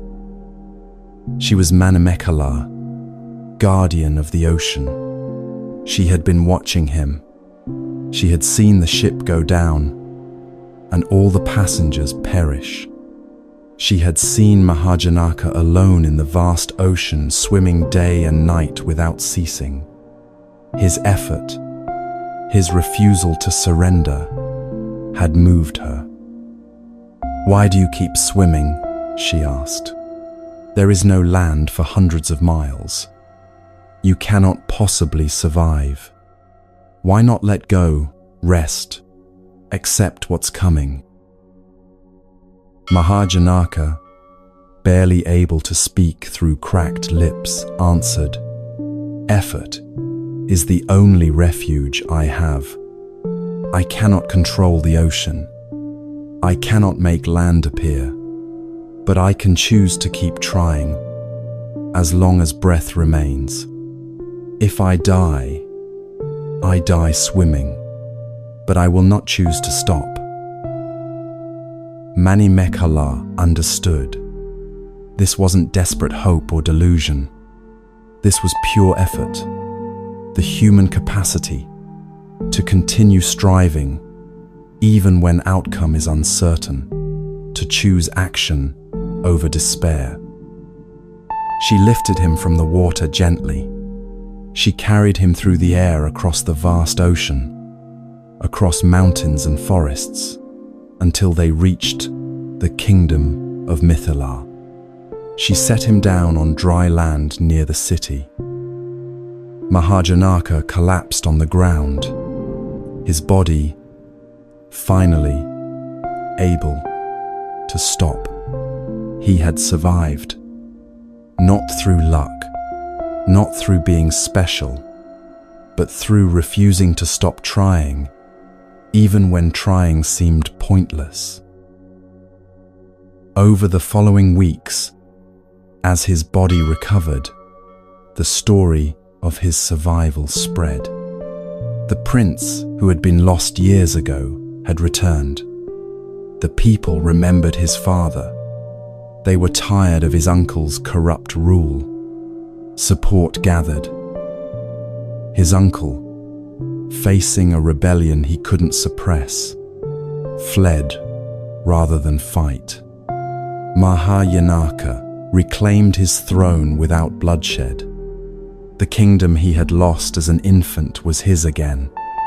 Everything he had worked toward, everything his mother had promised, had come to pass.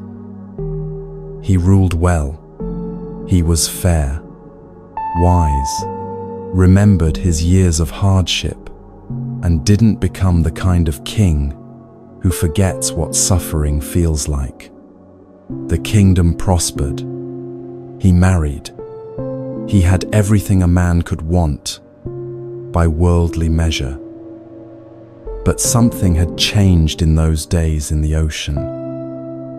He had learned what effort truly was, not striving for gain, not working toward reward, but the pure practice of continuing, regardless of outcome. He had learned that all external circumstances are uncertain, that ships sink, that kingdoms fall, that nothing you build is permanent. And he had tasted something in that swimming, in that pure effort, without guarantee, that felt more real than his throne. Years later, at the height of his power and success, Mahajanaka made a decision that shocked his court. He renounced the throne. He gave up his kingdom, his wealth, his power. He became a wandering seeker, applying the same steady effort he had used to swim through the ocean to the practice of meditation and insight. Because he understood now, the effort that had saved his life in the ocean was the same effort needed for liberation from suffering itself. Steady, persistent, not dependent on quick results or guaranteed outcomes. Swimming not toward a visible shore, but because swimming is what you do when you're in the ocean. Practicing not to achieve enlightenment by next Tuesday, but because practice is the only refuge you have. He practiced until he attained deep insight, and what he found at the end of that path made ruling a kingdom look like playing with toys. This teaching lives in your life right now. You're facing something difficult, maybe not a shipwreck, but your own version of drowning, a situation that feels impossible, a problem with no visible solution, a struggle that's gone on so long you're not sure you can continue, and you're exhausted from trying to control outcomes. You keep asking, when will this get better? How much longer do I have to do this? Where's the rescue? Where's the guarantee that my effort will pay off? Mahajanaka's teaching is this: effort itself is the refuge, not the outcome of effort, not the reward you hope for, just the steady continuation of skillful action, regardless of whether rescue appears. You keep showing up to the difficult job while looking for a better one. You keep practicing when progress is invisible. You keep caring for the sick person, even though recovery isn't guaranteed. You keep working on the problem, even though the solution hasn't appeared. Not because you're sure it will work out, not because you have hope that keeps you going, but because effort is what you can control when you can't control anything else. This isn't the toxic, hustle harder message of burnout culture. Mahajanaka wasn't thrashing frantically in the water. He was swimming steadily, sustainably, working with the ocean instead of against it. Right effort means persistent but not frantic, sustained but not harsh, continuing but not desperate, like a long-distance runner who finds a pace they can maintain for miles rather than sprinting until collapse. It means knowing when to rest without quitting, when to adjust your approach without abandoning the path, when to work with circumstances instead of forcing against them. And here's the part that saved Mahajanaka. When you practice genuine effort, when you keep swimming with clarity and steadiness, supportive conditions often arise. Not because you earn divine intervention, but because sincere practice aligns with reality in ways scattered panic never does. The goddess didn't rescue the people who were thrashing and screaming. She rescued the one who was swimming, not as reward for being special, but because his effort showed something worth supporting. In your life, you can't control whether help arrives, but you can control whether you're swimming or drowning, whether you're practicing skillfully or collapsing into despair, whether you're working with reality or fighting it in panic. Right now, what's your ocean? Where are you drowning instead of swimming? Where have you stopped trying because you can't see the shore? What would steady effort look like? Not forced optimism, not grinding yourself into dust. Just the sustainable practice of continuing skillfully, one stroke at a time, for as long as you have breath. And remember what Mahajanaka remembered when he renounced his kingdom. The highest effort isn't for worldly success. It's for liberation itself. The same steady practice that saves you from drowning can carry you all the way to freedom from suffering. The ship has already sunk. The only question is, will you keep swimming?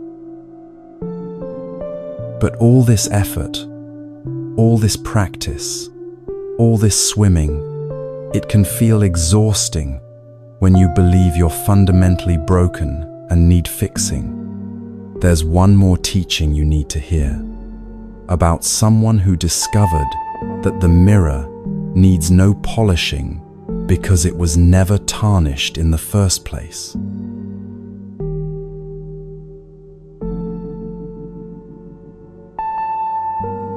Huineng was nobody, a poor woodcutter from the far south of China, barely literate, earning just enough by selling firewood to keep his widowed mother and himself alive. His days were simple and hard. Cut wood in the forest, bundle it, carry it to town, sell it, use the small coins to buy rice. Repeat. This was his life. This was all his life was expected to be. One day, delivering firewood to a customer's house, he heard something that stopped him. Someone inside was reciting a text. The words floated out through the open window. One should produce a mind that does not abide anywhere. Huineng didn't understand the words intellectually.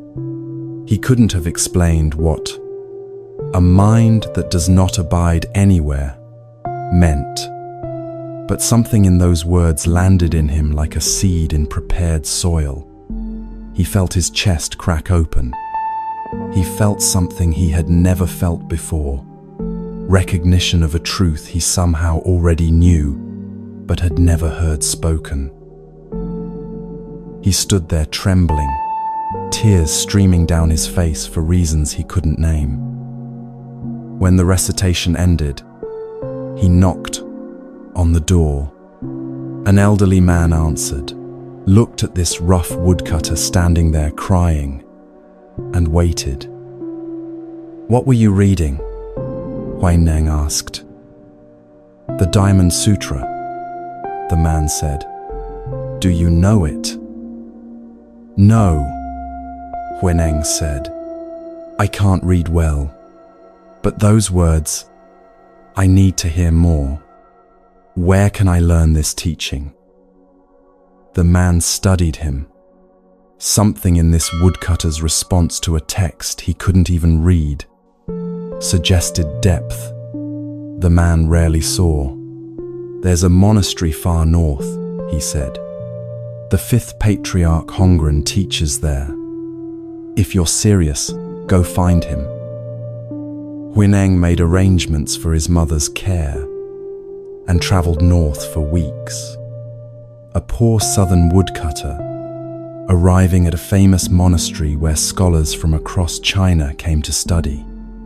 He had no education, no connections, no money to offer, just the strange certainty that he needed to be there.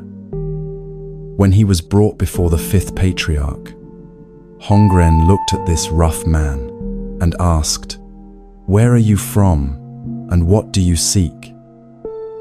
"I'm from the south," Huineng answered. "I come seeking to become a Buddha." Some of the monks nearby laughed quietly. This illiterate woodcutter seeking Buddhahood. Hongren's expression didn't change. "You're from the south," he said. "Southerners have no Buddha, nature." It was a test. Huineng responded immediately, "People may be from north or south, but Buddha, nature, has no north or south." Hongren saw it then. This man understood something directly. Not from books, not from study, but from immediate seeing. Dangerous to show this in front of other monks who had spent years accumulating knowledge. Dangerous for Huineng and dangerous for the teaching.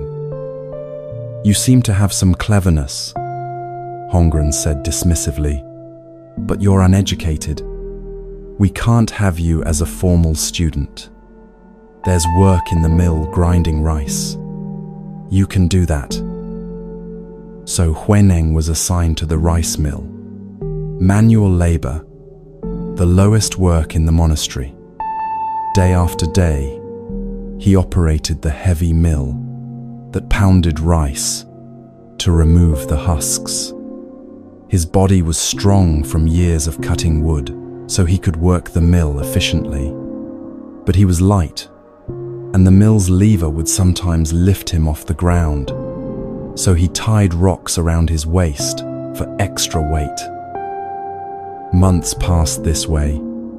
The educated monks studied texts, debated philosophy, practiced meditation in proper halls.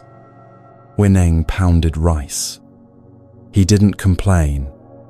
He didn't ask for different work. He pounded rice with the same attention he had once cut wood. Present, steady, complete. Then one day, Hongren made an announcement. He was growing old. He needed to choose a successor, someone to become the sixth patriarch and carry the teaching forward. "Write a verse," he told the monks. "Express your understanding of the mind. Whoever demonstrates true insight will receive the robe and bowl." The robe and bowl were symbols of transmission, passed from patriarch to patriarch. Receiving them meant inheriting the lineage. Every monk in the monastery understood what was at stake. But no one wrote a verse. They all assumed Shengxiu would be chosen. Shengxiu was the head monk, the most learned, the most respected. He had studied for decades. He could recite countless sutras from memory. He led meditation sessions. Everyone deferred to his understanding. Surely Hongren was just going through formality before naming him. Shengxiu himself felt the pressure. He spent days composing his verse, refining it, making sure it expressed the teaching correctly. Finally, Late one night, when no one would see him, he wrote on the wall of the monastery corridor, "The body is the Bodhi tree. The mind is like a bright mirror standing. Polish it diligently time and again.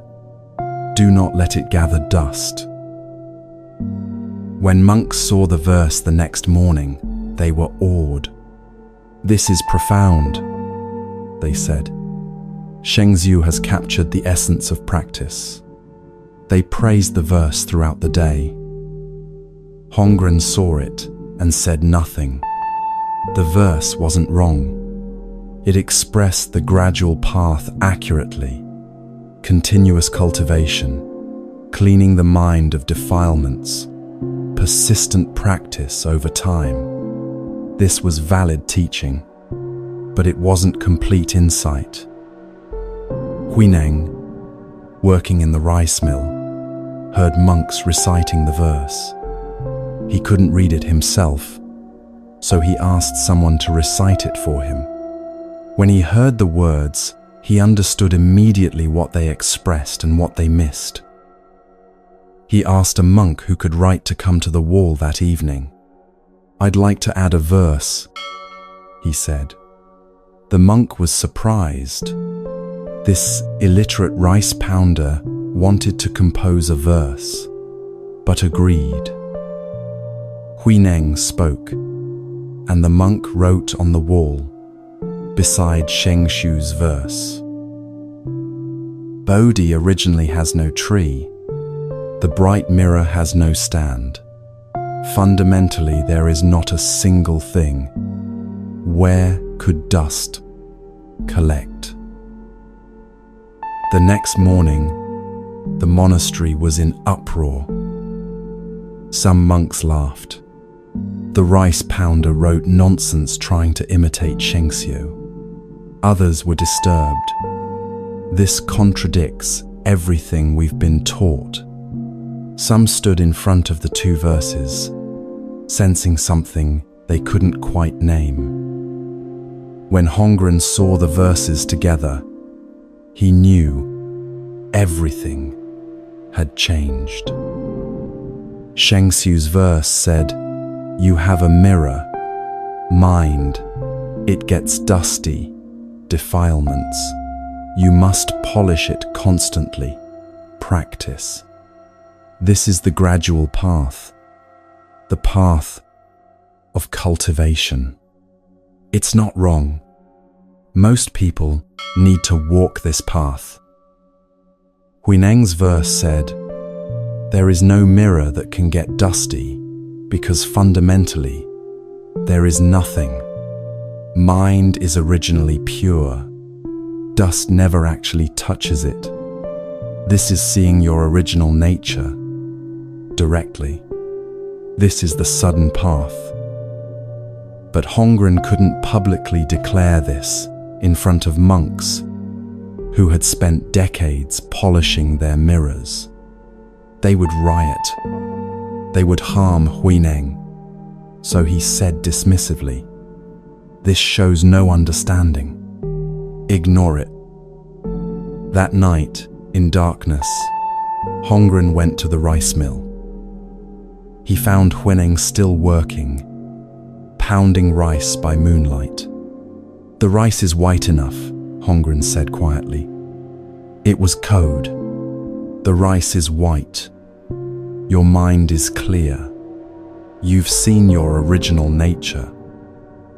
Hongren transmitted the teaching then, in the rice mill, to an illiterate laborer. He gave Huineng the robe and bowl. "You are the sixth patriarch," he said, "but you must leave tonight.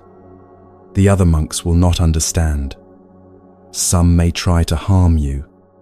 Go south. Hide for a time. Let the teaching mature. When the time is right, teach." Huineng left that night. He disappeared for years. Eventually he emerged as a teacher, and his understanding transformed Chan Buddhism completely. The lineage passed through him, not through the learned Shengxiu, This story is about you right now.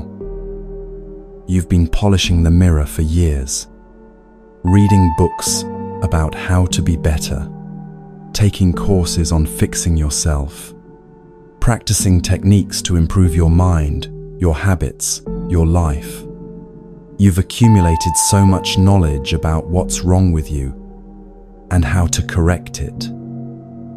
You're Sheng Xiu, writing the verse about constant polishing. It's not wrong.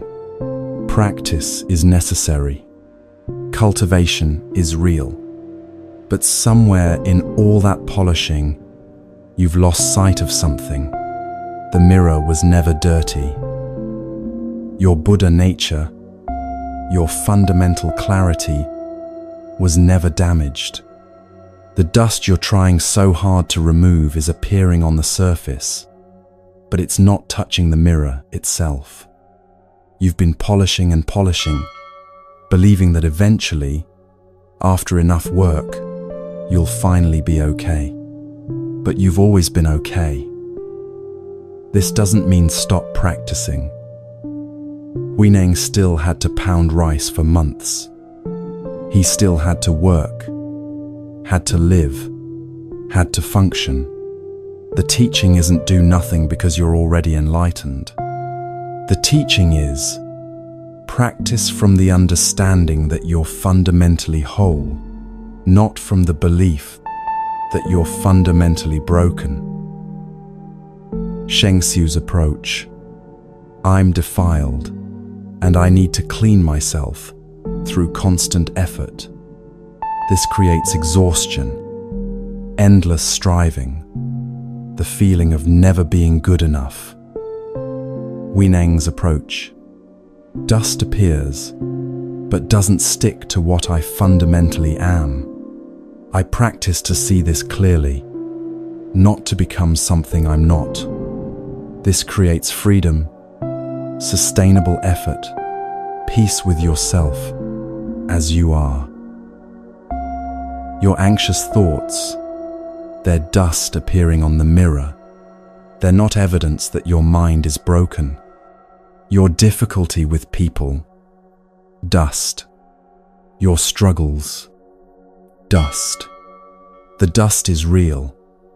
It causes problems, but it's not your fundamental nature. When you understand this, practice changes. You still work with anxious thoughts, using the teachings from earlier, watching the restless mind, not accepting poison, setting boundaries, but you do it from a different place. Not, I need to fix myself because I'm damaged, but I'm clearing away what obscures my original clarity. The difference feels subtle, but it changes everything. When you believe you're broken, every failure confirms it. See, I'm still anxious after all this practice. I'm hopeless. When you understand your original nature, failure is just dust, temporarily visible. Anxiety appeared. That's what happens. It doesn't define what I am. This is what exhausts people about endless self-improvement, believing you'll finally be okay after enough work. But there's always more dust, always more to fix, always evidence you're still not good enough. Huineng's teaching frees you from that trap. You're already okay. Practice helps you see it clearly. But the okayness isn't created by practice. It's revealed by it. Some people hear this and misunderstand. They think it means, I can just believe I'm enlightened and stop working on myself. No. Huineng pounded rice for months. He lived humbly for years after receiving transmission. Seeing your original nature doesn't exempt you from life. It changes your relationship to life. You still feel anxiety, but you're not identified with it. You still set boundaries, but not from the belief that you need to defend a fundamentally fragile self. You still practice, but not to become worthy, to express what you already are. Think about how you've been approaching everything you've heard tonight. Have you been listening as someone broken who needs fixing? Someone who needs to learn these teachings so you can finally become okay. Someone accumulating more knowledge about how to polish your mirror. Or can you hear it differently? These teachings clear away what obscures your original clarity. They don't create something new. They reveal what's been here all along. The restless mind teaching, not to fix your broken mind, but to see the space that contains the restlessness. The boundary teaching, not because you're weak and need protection, but because you're clear enough to know what serves and what doesn't. The equanimity teaching, not to achieve some special state, but to see that your fundamental nature isn't touched by changing circumstances. Both verses are true. You need Shengxiu's patient cultivation. You need Huineng's direct seeing. Most people need to polish the mirror for a long time before they can see it clearly enough to realize it was never dirty. But holding both truths changes the quality of practice. You practice knowing that dust will appear. That's what dust does. You work with it skillfully, not from desperation. You trust the process because you're not trying to become something you're not. You're uncovering what you've always been. Right now, as you hear these words, what if nothing is wrong with you? What if the anxiety, the struggle, the difficulty, what if these are just dust appearing on a mirror that remains fundamentally clear? What if you don't need to achieve some future state of okayness because you're already okay at a level deeper than your current struggles? This isn't denying your pain. The dust is real. The suffering is real. But you're not the dust. You're the clear mirror that dust appears on. Huineng, the illiterate rice pounder, saw this directly, not because he was special, but because he wasn't carrying the weight of believing he needed to become something other than what he was. The scholars were so busy accumulating knowledge about enlightenment that they missed the direct seeing. The rice pounder, with nothing to prove and nothing to achieve, saw clearly. You've been carrying the weight of self-improvement for so long. All the teachings tonight, all the practices, they're meant to lighten that weight, not add to it.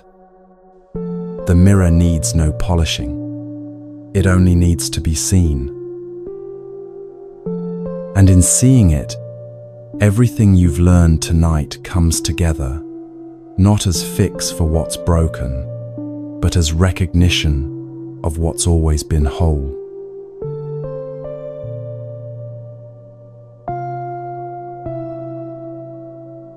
Remember the weight you carried when we began, the thoughts that wouldn't quiet, the criticism you couldn't shake, the people whose expectations had become cages.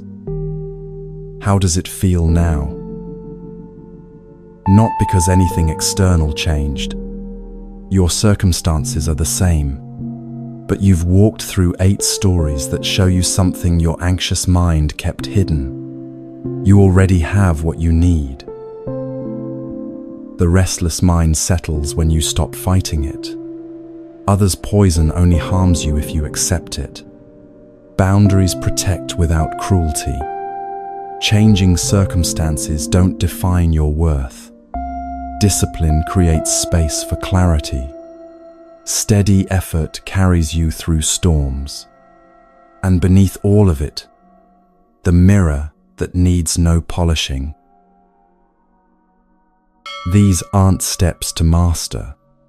They're not evidence of how much work you still need to do. They're reminders of what's been true all along, that the peace you've been seeking isn't something you achieve through enough effort. It's what remains when you stop adding suffering to difficulty. The stories you've heard tonight aren't distant wisdom from ancient times. They're portraits of what becomes possible when you remember nothing is fundamentally wrong with you. Carry them as companions. Return to them when you forget.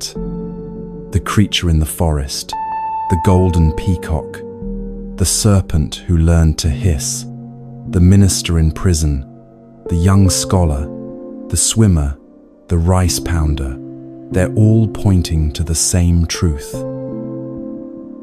The peace you seek is already here. It always was. You just needed to remember how to see it.